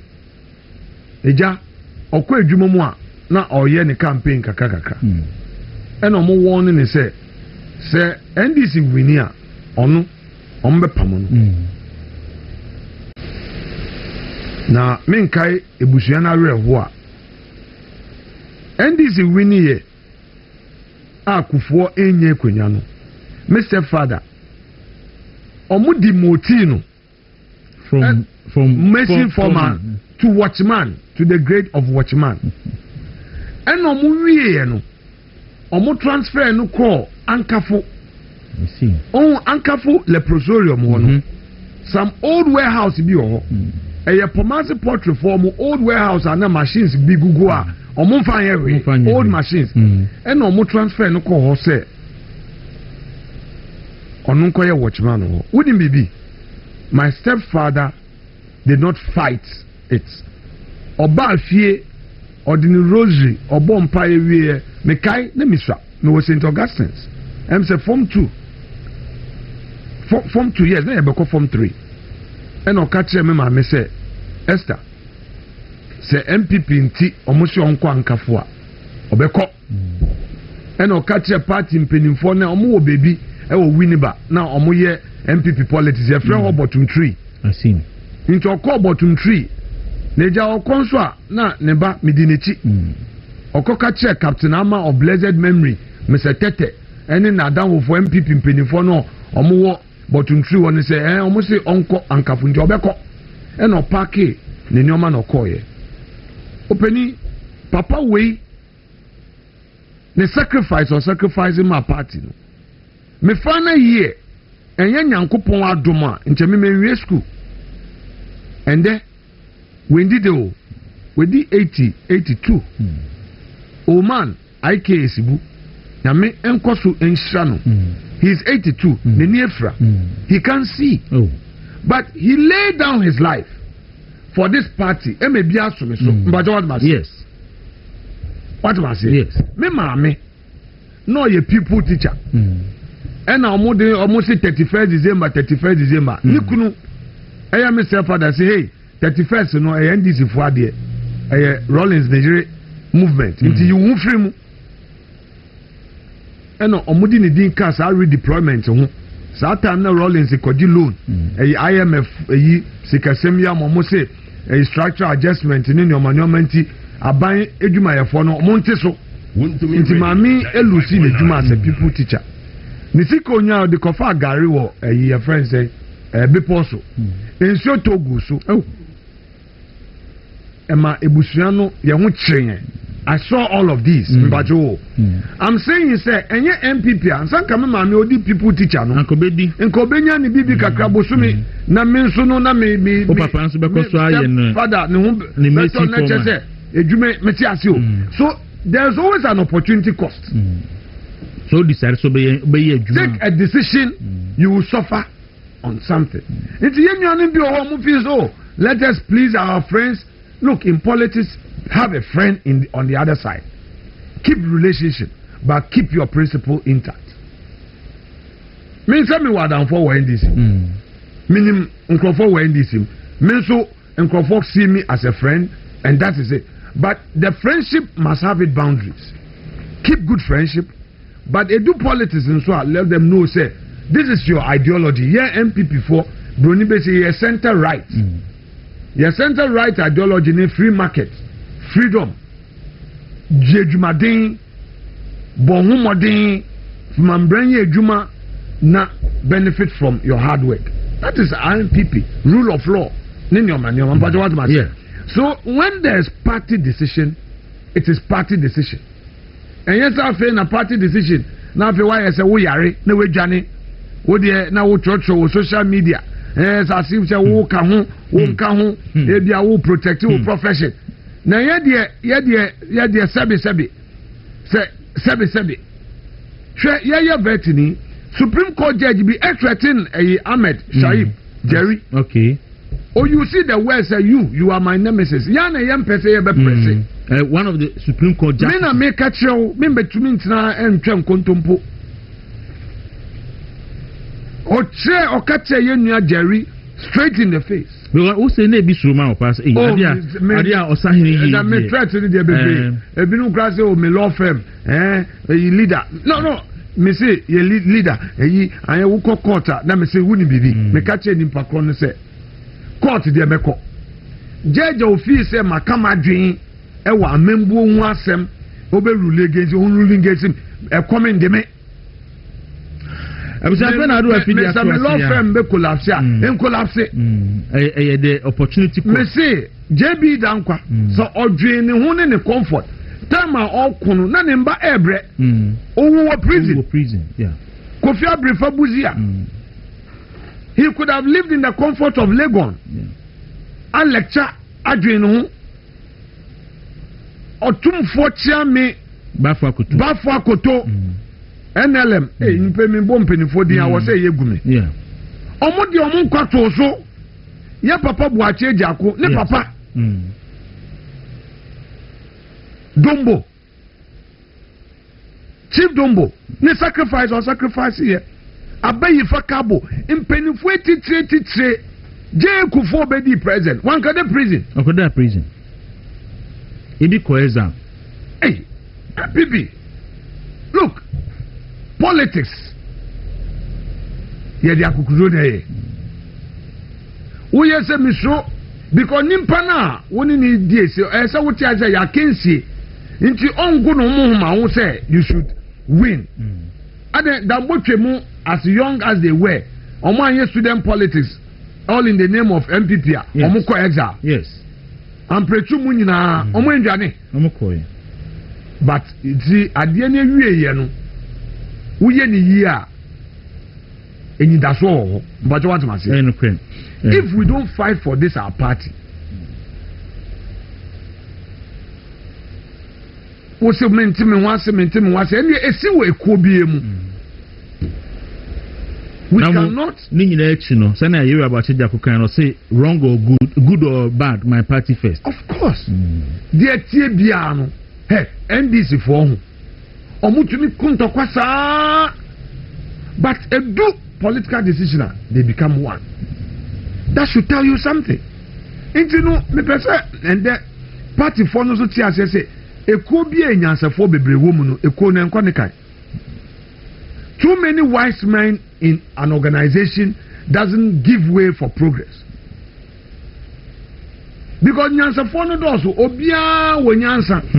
As I say edu baby me na na kai o se kwa me na go that tinapa no mo bio. Me na na your friend esim noba o se go ho se den tinapa no mo bio. Ono o kan go mo. What do you say? What's the fantasy? Me nyanti asi when and me ka wuti wo so ka me fantasy me nana samre no na me swa na eya na me ni me nuanom ketua no me no inkola agro ye die kontokwa no si jai that time ma me try de o bontrase into jai ma na oba weekend into abrewa na o hwe na ye otete yen kaka nti eya na so ke bibi na se wonte wanse na wusu na me nti ase no se hey kwamena go the tinapa no mobile. So I will tell you what tinapa is. Second fishy. Yeah. on the ubie enam no tinapa no enam no dompe no enam no ego soft very soft okay and what's them no kan oh okay so that's a metaphor. I see I see I was saying I friend ado afidi ato say ne Osahim Alexander Kwame na penyomakin ne din koma abrewa say go setinapa go yanka twi yaka fante okay entenu no enkon kasai but ordinary credit but also there go away direct quotation from grammar also go the tinapa no mo bio okay me fante ba ko ono ye go mon fante go the tinapa no mo bio I see. Mpin kasanya.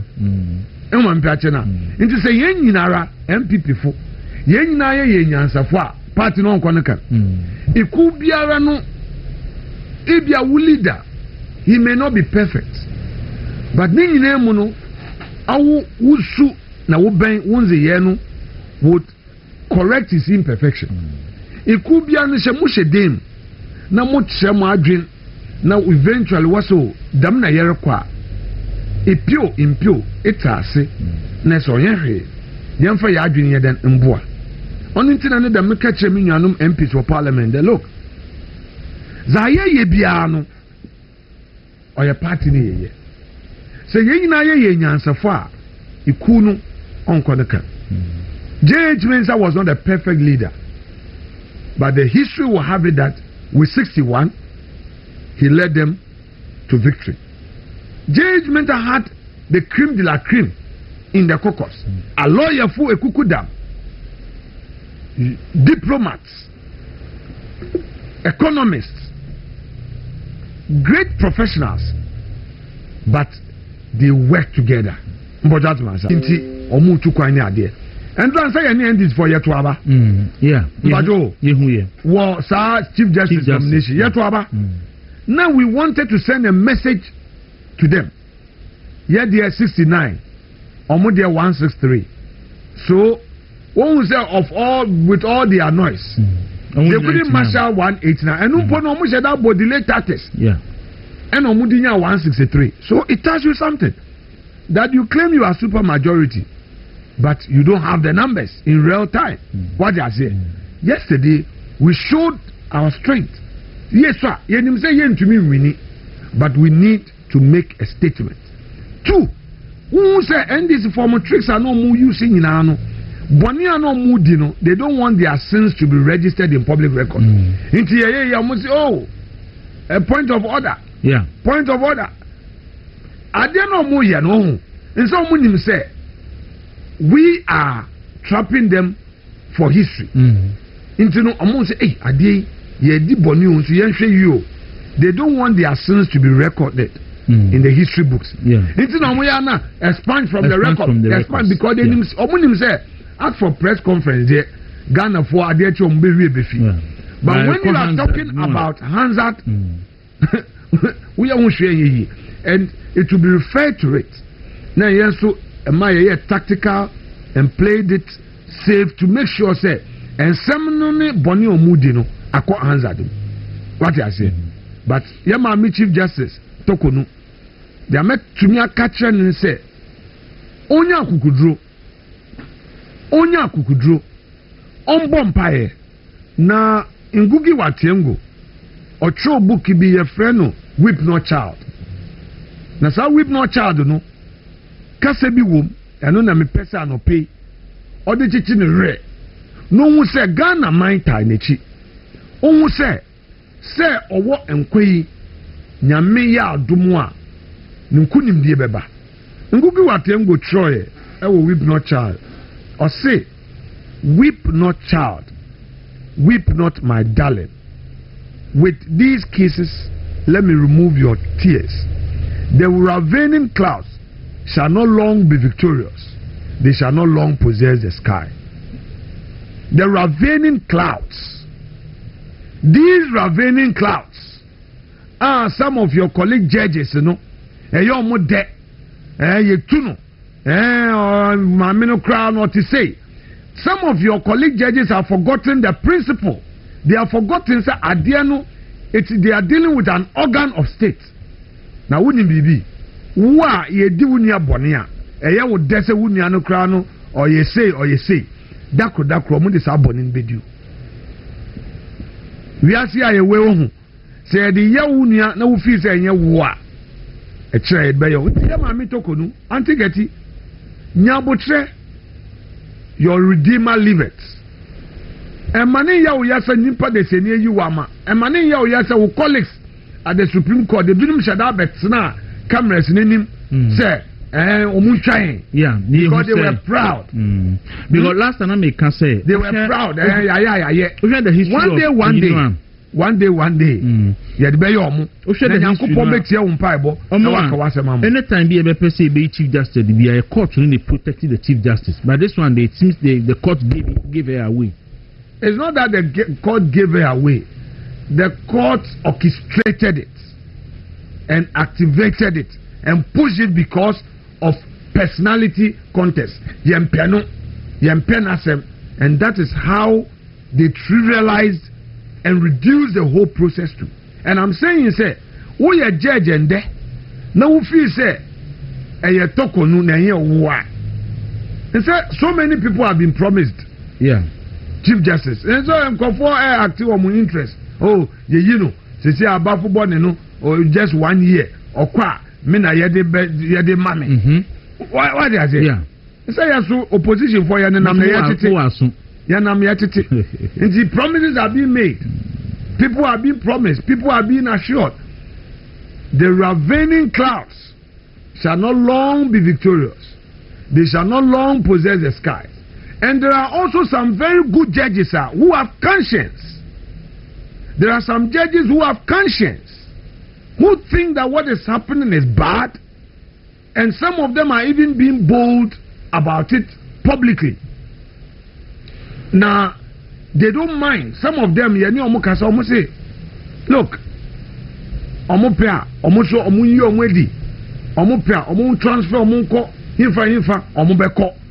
munim say, no cre a cha, nen say. One day, they would get true justice. I see. I find out a figure to say leader of minority in parliament, or him Alexander Kwamina Afenyomakin and AD and Common. Now, my said my AD because in some more can remove now into the core of party unity. I think I want an assembly in our the commission leader Nim Danom on our vetting committee table. No, now me share Seniana. Honorable Mahama Yarega no. Now I could feel her pain and his pain because only numbers. That is the only reason. Because me for sure say leader one numbers no and kasa Chief Justice and go through. And the reason why it only numbers is say MPP for buo for manko toaba. Oh, me know you are doing say in all of these it comes down to numbers. Yes. Ubekaya, the last nominations are President Akufo-Addo the two nominees. You bet you move na because now they are 137. They managed to stop it because they had numbers. At cabinet at vetting omu vote against here. Am I the pie? So come ye nipa baako na Honorable Joe Wise with two kind. Almost say because only one they won't even accept his vote, electronically. They said Adiana Pai, a pine soa, nature say government elusu. They use that to frustrate us. But what must say? Yes. So it's about numbers. And no America say, we should be reminded, say, we have to work hard. Eja munsu amuwaha ewo efidie so. Eya munsu mamunsu so. Kase bia di division baba. We dey ye tru ye nyina ye hofo. Kase bia wo fi say ade we ye kan radio so ade eyi baba no na munsu matwa so. Na ye promote unity because edu baby no wo bekaya and come station come closing it down now. I'm closing radio down. See the TV. So it means that your radio. So it means that the radio is down. Can you imagine? And then Takra the radio. So off. Why? So your radios are off. Yeah, 3 of them. There are 3 major ones. And why do you think they did that? Because Mo Kasa Emma MPP. So they will use flimsy excuse. So you see how costly lack of unity can be. But what am I saying? Yes. And I'm happy you have said this, you printed this. Me, I even thought, say, since I raise it, it's been resolved. Debbie, I will raise it again. But then I'm a boy, I'm a name, I'm a cousin, I'm want to munye. And we'll raise it again. Right now, make us say the only reason is a cry, see a transmitter or a brick, a home poet task. And now it's yen crying. But the same place in the any say do a gongo di and a share war. Bondo bet me or pretty few by the sea near the Nimra. And that's the reason why in Chomato that is station. That is sad. Meanwhile, Obi said do a gongo, the station near share war. Maybe a transmitter is class media for class. Yes, say no almost share war. But almost the end there, Omokoto the Nebuja, and a Kumasi the Anuswe. Kumasi the Anus has to do with STL. No Kumasi put the end and the one leader I had been say, yes, say Omako renew license. There's so much letter ma NC for Mumbai inspection. And no man letter now Mumbai inspection to Omatum. Meanwhile, so NC for so answer Omako renew a license now. When a license has been renewed, renew up and about 3 months later, and number 2 say. And so what is NCA doing? NCA is saying? I'll say one troll letter mass or may inspection tea about two. Meanwhile, they have renewed it. No, your necker, your license in we. Okay. I was a leader. Many aid memoir. I not may the real facts because wait here. I think we have to do more. May a book now. A buy, a book na reader can once a no. Godon the book cover and am I to which me I say, but Obi, I'm also be sending message say, Mimi sa not say or sit down one more vet no. O Kuti Shakespeare na Sanya or share interesting also not know when you know with the man now say yes. Now see me answer what is it? And then I walk because some kind of one here. So what were you communicating for those of listeners, the viewers are mounting and now person children.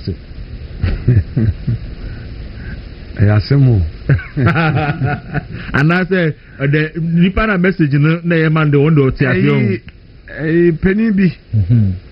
No, yeah, Defense Secretary. America under George Bush Jr. Now, in Central for Bisabis and in said there will be some and pay. And now I say, there are no knowns and unknown unknowns and unknown knowns. It's something be a what and Penny say, any nana omupe muka. The be a no dia bebu. I see. So Penny neka. Na koko searching so kata chiribu in chirefo na bebu. As I'm his friend and his kinsman. Strong both against the deed and as his host. Who should against his murderer shut the door and not bear the knife myself?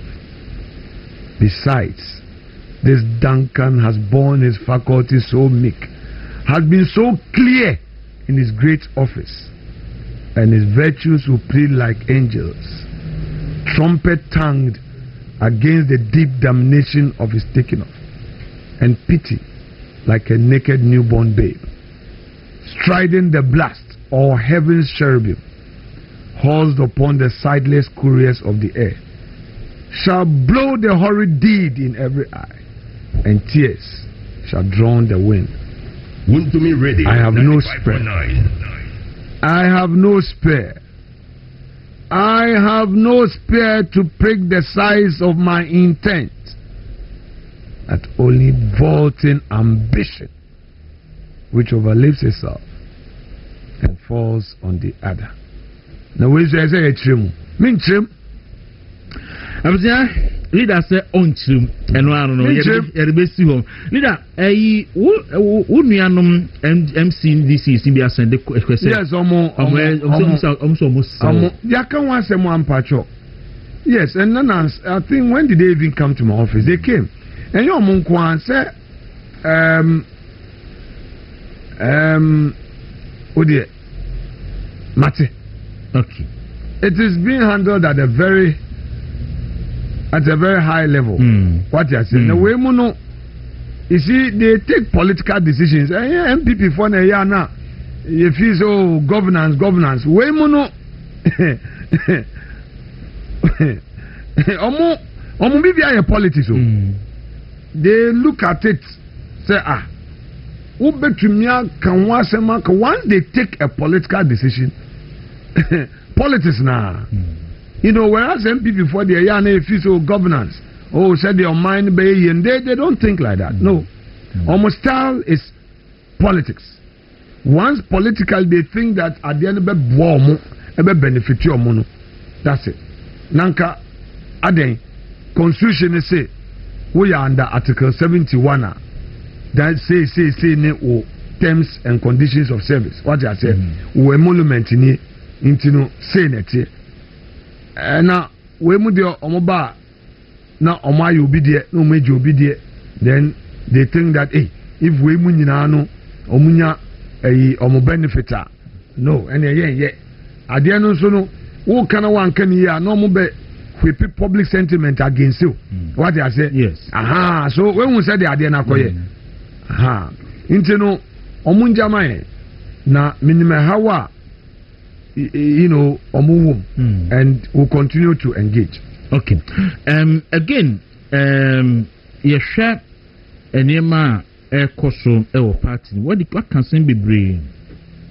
Na party no Crofota can say you see jinamuso of parliament.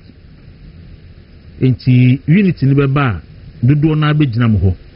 Governor Sarabedi Ako can say omokoye economic symposium but we be but mudu ho no omuhu unity sonko between you and your MC and timi say kwan be na wo fast no sa unity no e de awura party no in general because in 70 bia eya it say bi kan ni ma bi ya na nipa listeners ni eti omo frem we mo hihye omo san hwe ya na party me ntimi an unite before the next election. So me da say Gordon Ekon bibi wo efutu na ende waka wasem. My main fan started wo baby about a few days ago. My former constituency chairman, the friend of Chairman Kojoham, and said I'm saying 1212 bintino. Na minini intim. I say achakaka. And I'm one anopa. Me sorry. And I'm a friend. My friend went to me and and I'm texting. Say, Che, I've missed you. And later, Obeto me call. And also a text me back say, I no pay on my musu kakra. No Obeto say my friend no I send in a text say my friend no. I say, on also after me. I send Ben and me person maker. In your door. Difference is there, but if you get to a point, I won't say, Yeminia. Sebe. Winnie Banaya one, and yes, a BBI a perfect man. But yet the BB at to one, Yenina Yati and wants to say, yes, some MPP. Intino, and yet magical, and then yet by chance it be. Yesterday, we were deliberate about the work we wanted to do. And the Yenina Yatnas said, look, Yamfa went to our way, ye say, Yatumi Kuntokwa, Nami Bra Penny Bako, your friend Kwaku Gate. Yatumi Kuntokwa sa na Yasea Bumse, and no dear if you ask him, but what must say? Yes. Menuka say, Constituency Secretary, your friend Esther, or no Nasem Yadim, papa. Party ni bia mpen asem because or your prepare what I say yes Fancy was a prepare yes just say o chiana ontie what I say party for 2 million no kuntokwa but oye adwuma ya na yesi wudi twa so na chief Esther na Esther said your kasa no Esther ne kasa enye na me si wudi ye twa so party ni bi ati asese enfum so no ho but yenye yen kan bom nipa no so ope ne dwuma no straight what you say ya starting no 2012 ye win here with just 2083 votes ye ba 2016 ye do 10,000 ye do 2020 ye do 15,000 and at 2024 ye do 20,000 difference inti ye campaign na ye di kan tena se ye research me no ka say me phone ni ha every quarter I have a fair idea each community how they feel about my leadership because we hear research party for no then or more can then ye be tutu nyoma ebufo ba then ye be straight no into no wini ba no ye nyina ya ye hu se ye quote on quote enkwasiafo ene ye sum party nyansa ni bia ni wini ba ye nim nyansa ye die no ye sum party say ye nim nyansa because eno na di etuwa che sunsum be den ebeba it is not by chance say ye be wini wa Kosia village. It's not by chance say ye be wini wo Zongo. Eye deliberate eye dwumaden ne enkabo inti tambia no so no bibi chia na me say ye ntwa so yenye biti we de fache jemi manenka na yenko yenim because politics there say yentumi an sacrifice say me de me sacrifice ya masa da ye to abanukwa na mo ko ntokwa in the would be some me minchire mu ano no in this party today opening kase say yentumi anka yen wan bomu a whoever will win the primaries cannot win us 2028. Let's be clear about that. Let's be very clear. If yentumi anka yen wan bom ni obe win primaries no ebe dey am so bet me win nti yen nyina yanka yen humbom say osimesi ana benten yanti e wan say we are one family nti no parliament ayewo no de bia menimi nuanum tnawa tiwa me say look I may not be a very perfect guy for you but for the time being I am all you have. Here 5 leaders, you know, we may not be the best, but for the time being, ye in a party, ne say, ye ndi mwenim. As I say, ye so ye nya abotre mamo, ye di obuo mamo, ye mistake no mo apakache. But you see, there's a problem about social media. You see, people like to be sharing things, forwarding things, and not so count. Okay. Oh, sometimes obia kote assembly in the name of I want to find out. No or share. No say. Onim say in the process no ma dey no cover. O maniko. Inti ehwo no ha adwen. Nkrofo bebre nim sa trick no. Sometimes your platform bi a MPP your legal directorate platform bi. No penny platform a make sure so. Na ya mitumi hwe say a whole week minority yejuma ya ebuanu mi hu se obi akofa betu so baby but ube wan obi akotro say NDC ni bi say obi na me say do we know how social media operates at all? Do we know the psychology of social media? Just a negative, you know, in the name of you want to put it out, you know. Now na wo share man the question you know, let's be positive minded.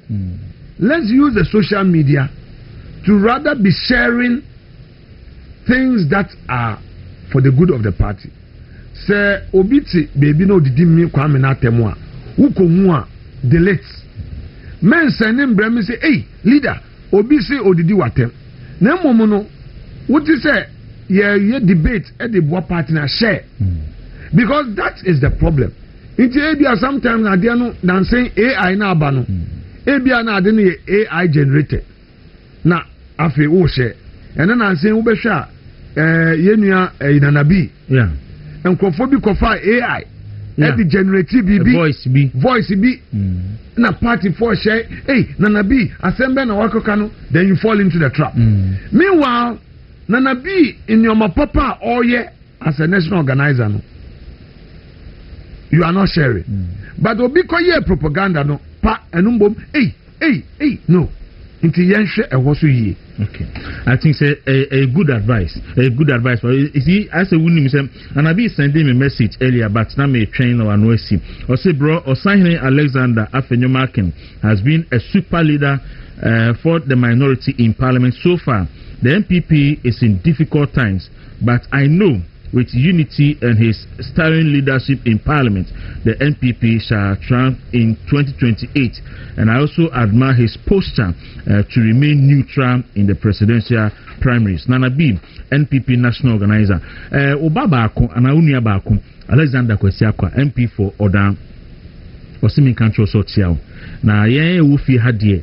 Obi oti ebia nim se eto be microphone say minority na leader na aden de bia mo boni din ye ubodi nipa din papa onti sanka ye kan ho asem boni de anka ba na o ma obi aka kire me dada nto ma forward long time every day adwuma o ye no no team na ye no ye ni so na ye so the movement for ne me ni want me kasa but me jana na mu na ya da wase because yachi wuntumi ko iyuko no ihuni a wudi anim ekoye akirei matese wo ne omahene ayi interview bi na o ka asem bi sa asem no so MPP general secretary so menene ye interview ha emoka the same thing sa bra yachi wuntumi omko iyuko ho no onya NPP mpanifo bi friend say adenti na okọ iyuko na they should leave wuntumi na on carry the cross. Ejina me tese ono mahina ye interview na ho so cancer apena me say and the asem no eson sen said this your friends nyankopon be kire ni tumi then the medical kan no these ravening clouds shall not long be victorious, they shall not long possess the sky. Nyame be kire ni tumi because some of young nuanom omo say omo ye MPP for no and no many be were asefem apa member want to me asem we so but member example and na say toko no asem ya yen as a caucus ye fire doing and about the ecoson no penny before D-Day no beso no me consulted party penny bia essentially me consulting. In fact, as at 2 a.m. na fe me see efrebri na ade ba ku bi na me hu wo president Kufo ho a ahye me nkran a me say me so kwame I will lay my life for this party. I don't care what happens to me because I've seen people sacrificing. Papa we di 87 95.9 na me friend say o man me ba won chen ono no friend say afenyo we do he me twen o we do he me twen o na me ko tena n'anim a ye ka party ho asem ye starting common from around 12 midnight ye di nkomo me 47 year old no na enda ama oluman atsena me di 47 no kakra na enda no say ko bathroom ho turn left and ko wuru wenim na bra na yen to aso wo leader so pe leader wo fi say da for cobra ko wuru menim 3 times because I was tired sleepy na ye ocheme say okay opposition for no omo de fa say ya wo so fa say me free ho na ye former national chairman for the blade. Yes. Ono so twa me minti me di send no na ka kire me say ye kasa na o si look afenyo me tumu say wa bre nti wo de yen no phone so me be do enkran na ese me ko another meeting me ko wie sa meeting na me do fie me da only 1 hour na me ka kire me you say onya ne me by 6:30 na me wo president Kufuor so or the morning code no di fisro e di see form akukra at his age and a cotton office on also chair na adwen me free o me ko fie e ko dware ye e ba caucus meeting e be brief caucus I say mini general secretary Sishia, mini national council of elders chairman. I say former speaker Professor Okwe. Ono so me gena adwen. Omo nyina ye wie. Na se party e take a decision. Na kokozofo ye wo meeting na ye meeting. Na party impenifo bi so abwewura ho se. Oh, yi bafo bone no. Oye minua and oye inti no munya abutre. Na me say I was praying in my head, say God grant me patience. God grant me self-control. God grant me patience. God grant me self-control. Me control me one na me bomb empire sa. Na me kai assembly haru ni seku katre ni. Na me say eyewe. Eko bi asa na tie. Na me to my dream. Want to me asama woke. Na me ko parliament. Before me enter, and I'm share, you know, maybe. Omo ya miensa. Na, me say, na mati won to me, so much won to me say here. Na, there omo kan no, mean to me nka. Sebe, me take kwanja so. Me re hoye. Asomo omo ka che wo no. And I realized, say, look, the lack of unity was really costing us. You see, hey, Mpacho, just imagine for a moment, say MPP were power. That's a regional chairman for Volta region, NDC. Regional chairman, NDC regional chairman. That's a MPP ne were power. Openi, say NDC regional chairman in Volta region. Under MPP government, that's a committee made the crown. It will be difficult. Why? Because in Volta region there's that unity. Yeah. If you touch one, you touch all. But what must yes, it will become a big issue. And we saw it during the Akusumu. So I am asking a simple question to party members, party leaders in Ashanti region. Is one to me the chairman of Ashanti MPP? I'm asking. Ashanti is MPP and MPP is Ashanti. Because you want to vote in the Kasiana if you were back. Adenti and Ebansa because of lack of unity. You see, what people don't know is that NDC forms, they are politicians. Say, they watch body language, they watch the perception, they watch our posture. In terms of no, and Kofi, are they together? Into who says space is down pepe. Now we rim. Look at the bail conditions. Edu baby me can be fair. Look, Omuma will bail, no more say Kofa property, bra. Don't bring it. Them. But Yana and Kofana are desperate. How come one kasa one Nantiako police station? Aye. Wako Iyoko say you investigate you. Now, what's your statement? How much your passport? Yes, you confirm property worth 10 million, 15 million, 15 million, and now for paper count, young valuation. In the end, is what your muye, that's be no, on bail condition, to me. And your say, honorable says, be needed 800 million. Yes, you have to about 620. Say, that be no. Yanyanum NDC for me to me on bail condition. We shouldn't get there. And then maybe our best in communicate BB say, let us end the you do me, I do you politics. Let's end that vicious cycle of politician Biaba. His first target is the opponent instead of creating jobs. So let's go back to Wuntumi Assembly. Wuntumi is become like a loner. Now we visit the stations of Matu to me, and yet the same lack of unity and Omu take advantage. If NDC for him say, hey, touching Wuntumi means touching MPP, they won't do it. What you are saying? Yes.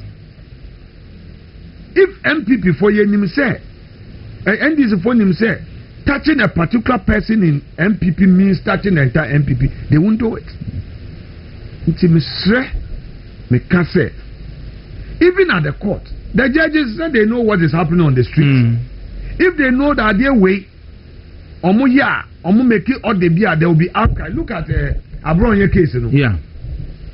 You see, initially the judge thought, say, oh, Abronye will be allowed to steam in his steam. Wouldn't me down machina minim say, your friends Abronye omo de no court. Na me kind social media. Around 4 a.m. na me who say, Nana be afraid me. Na me say, Nana be 4 a.m. Hey, what's happening? Me pick here. I say, Kwame na me jina gate. My gate? What's it? No, obey inside. Nana be by I say, Kwame na omode Abronye court. And then he's appearing in court or call Monday or then judge no say court 2 days into and then Friday omode no court. Wumpio una obey lawyer. Dress up. Me am court at check. And then me question me court at there. And then the call here. Who should judge no? And your man no all can. And dear, I said wa prepare na adwin say me be punish Abronye. And I got trust animal farm. Brofo bi no tro here. Me hwe judge nanim din. Me ti court dem no na honorable Fred Blay aba. Na your friend say Godfrey Domiso aba. And afa judge nankasa obo hu say a minority leader. And I nua kojo upon krumam ni law firm. Yes. And I know yeah or the young lawyer no ono so man buy and you so case ni. You who say some of the regional chairmen were there. When we say after few days of public outcry, the Attorney General himself went for variation. Anna, yes. So have you seen the power in unity? After judge no, ono ani promotion crampo no. Na ishiki. Ne hu shise no. What I say? It was a wake up call. It was a wake up call. Say when we are united as a party, no evil can touch any of us. Abronye case no should be a wake up call. Of course, Abronye minia kitwa no ne excesses ni bi. Didi honorable Ken atem ni ade menena kasa se Kwame jai na se de atie bia no wonu apeni no wonu ne ya adwen a don't call him certain names ni nyoma and dia menena ka but the name say the Abronye kwa so it's because of internal issues in Tino what to no ya sa say yakotai na chi ya gini free Jatana already no I'm saying say the Abronye situation to tell every MPP member that the best person to protect you is your own party and not a friend that you think you have on the other side. Keep friendship on the other side, but respect your party and warm yourself to your own party too. Leader, Asama ye kana no pay over an hour nyina no em say one theme unity. Omo aye persecute omo ye nia a bust professor wonim say in the history of bust onu na penso na breso e na boss nya profit yes o tu kwan sabe mo hwehwe na mo frɛ no say oh onua ye hia o mo de na to stop flight to say no flight to say blacklist say mo de na to so na otu kwan odu airport I say immigration say ya che no omo de na ko immigration cells then omo si yoko hia no you could see say the omo ye nyina no embarrassment ye nua Adnan intino ne watcher obo ne yeba sina mo de aye leader leader tell on to me nentade omo freeze nentade nyina oh and na asa no bodo nentade ma say entino Adnan yenye Adnan ne watch ne year back ne nyina no nti dachi me ba enti dachi end this for if they get a taste of this bitter pill can they survive it omunjai meaning say there are a lot of moderates among them. And the minimum say Attorney General too is under pressure. But AG, one na wobetumi exercise discretion any wo nuanom akasa say enyoma bi wo ho a enye nobody is saying don't prosecute but do it with a human face. And to the judges who are trying these cases, I am not sitting here as a lawyer to tell a judge that don't do your work. But if you are a judge and you know that you want to do the bidding, which judge in his good conscience will say go and bring property worth 600 million for your bill when you know that the accused person walked into your court after being served with a criminal summons? You are doing the bidding of the executive. You want to prove to your appointor that yes. No. Look, young Kai Tagore case, you know, the Tagore case during Kufuor's time. When him coincidentally case in Impoye Ayeni. Ayeni was the lawyer for Tagore on appeal. Okay. Tamo Obia Ja case, you know, so Tagore why say mo jail, no. It was Dr. Ayeni, then a professor at Legon, and will take a case in up. No court tested law no at the court of appeal. And then the court stated clearly, say look, in every case, it's not about the outcry in the public space. It's not about the media talk on it. It's about proving the essential ingredient of the offense. The public outcry does not whittle down the burden on you as prosecution to lead evidence against the accused person to establish prima facie. Prima facie. Court no kai. In the Tagore case, fortunately, it was done by Dr. Ayeni. So, I don't want situation whereby this media trial. Look, media trial, it has its beginning, it has its end. The judges must know that Embrano, they've taken an oath. Nipanaba, Onran and Antibaye. Look at all the factors. Don't be swayed by the fact of the case. Don't be swayed by the charge sheet. Be swayed by your conscience. Be swayed by your constitutional obligation to the accused person who is a citizen of Ghana to do right. To all manner of people. You know, so that in the end, Rebecca said justice has been served. Leader, and the pay medawasi. I mean, I'm saying, me questions, me never be but bringing tea into me, Kobani, and Tia Bedawasi, San pay, Ubai, Fear C. Now, Professor Nyakonso, and now only in a TFD, Prof. Deminia, on and then also show me leader. A Friday. Ubeko movement. Intend them and Bogo. Normally, no, Miss 6. Now my cobo golf up to 10 o'clock. Into Mempiasem. Prof. Me chief advisor Bakono. And some no a year heated or parliament. He is the one to come as leader. I do we. Young fun to say. And on them. Yes. Into no Okasa. Eja mean to minka no. I tell my whom am I? Into and then me JB Biana, Mr. Prof. Never. Okay. And not Maba. Okay. Medana so sabi. Who chasa wouldn't say with church. Leadership at say ya blindfold who. Now do you do a thick forest in the dead of night. Now you say find your way back home. Sana leadership here. Ye opinion. I say ya hate weni, ya di bibi achichi weni. Edi wakasha thick forest anaju. Ni yesi brefi nante. Se when your dofu bi na so mu se nantifa ha. Embo abeyo ubeton rem. Ubehwe ase, weni begu ase.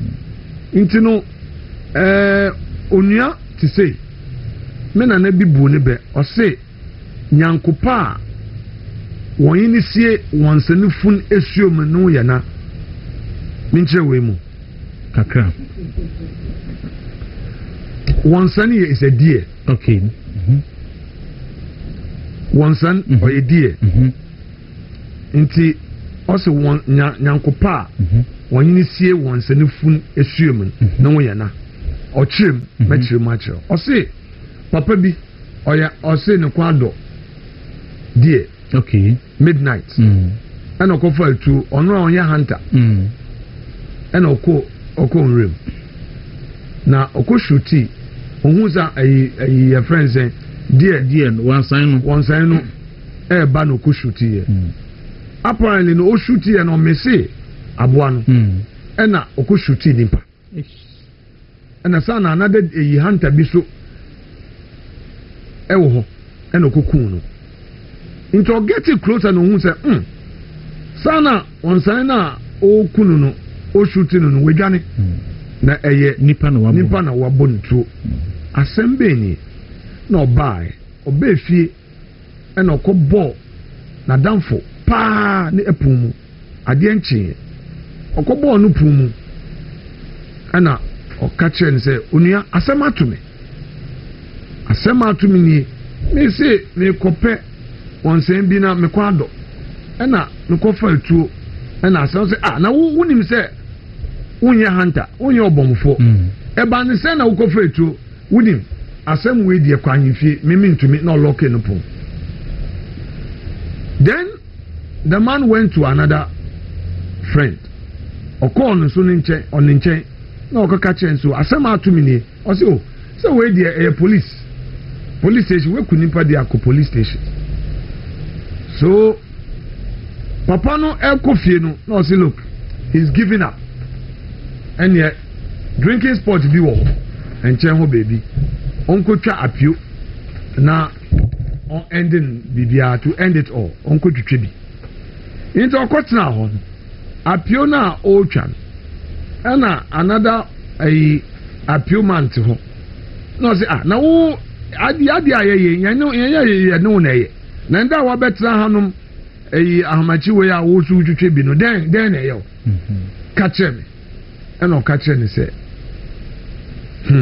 asema atumi ni no say okay o de yenko na me kohwe na one no koye omo koye no ena no kre we kunipa nipa ne da ho no say etuo na odi kuni no waye no ko fae no say omo san ko ba to omo ko back no na ohun say won san ni bi aba omo num nsuo ena drunkard no o shooting once no kun won san na won san no o say wo shooting na o tiemu a ayese okemu ayese nipa ne intino when they picked it no so omo ko to 6 feet omo to 6 feet no omo see nipa no e was 6 feet no omo cover so to 3 feet no omo de won san no so eto so no omo see no ka chere ni say omo nkoda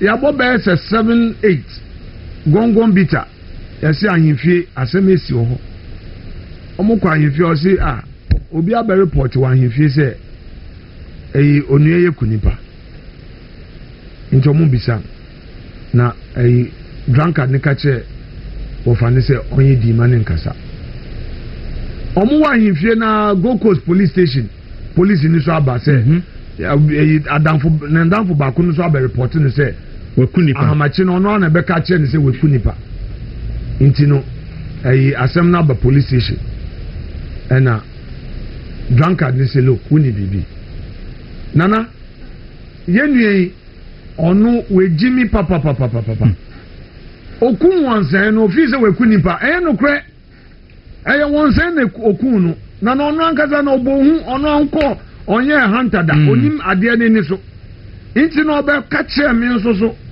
ena me ne no kwhwe ekoye na wansan na da we ma enam no kwa say nti ma me ne no me no yesie wansan no nti yen kwhwe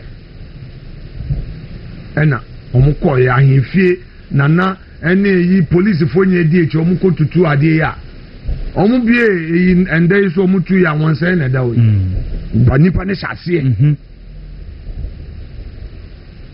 ebe na ase kire no no ena yese peninu ka kire me no se nyonkopa nti wo best friend a wo fiza wo best friend nya asam na hwe what you say yese nyonkopa a ye ne ni sie won sanfunu esuem anajo no ne ho ye na ni da me da se yɛde bɛka yɛde abɔ yɛ koto dwom yɛde bɛtu yɛ hofo leader meda asefa pa ɔmo a ɔrely on them no ɔmo nya disappointing ɔmo kɔ report na nipa na onim ni baby ya na ofo sɛ ɔyɛ kɔ insani no ɔno enti na mpanyinfoɔ so kan ho sɛ mpatampata efiri ɔpa no marefo meda ase abusia Osahene Alexander Kwame na Afenyumakin MP for Efutu constituency and leader of the minority in parliament. We did the Kwaku Dawuro technical and production team nyina medama sports for and I from time kakrenya leader ne baha. Eti ya de besi na nyankopon ya adoma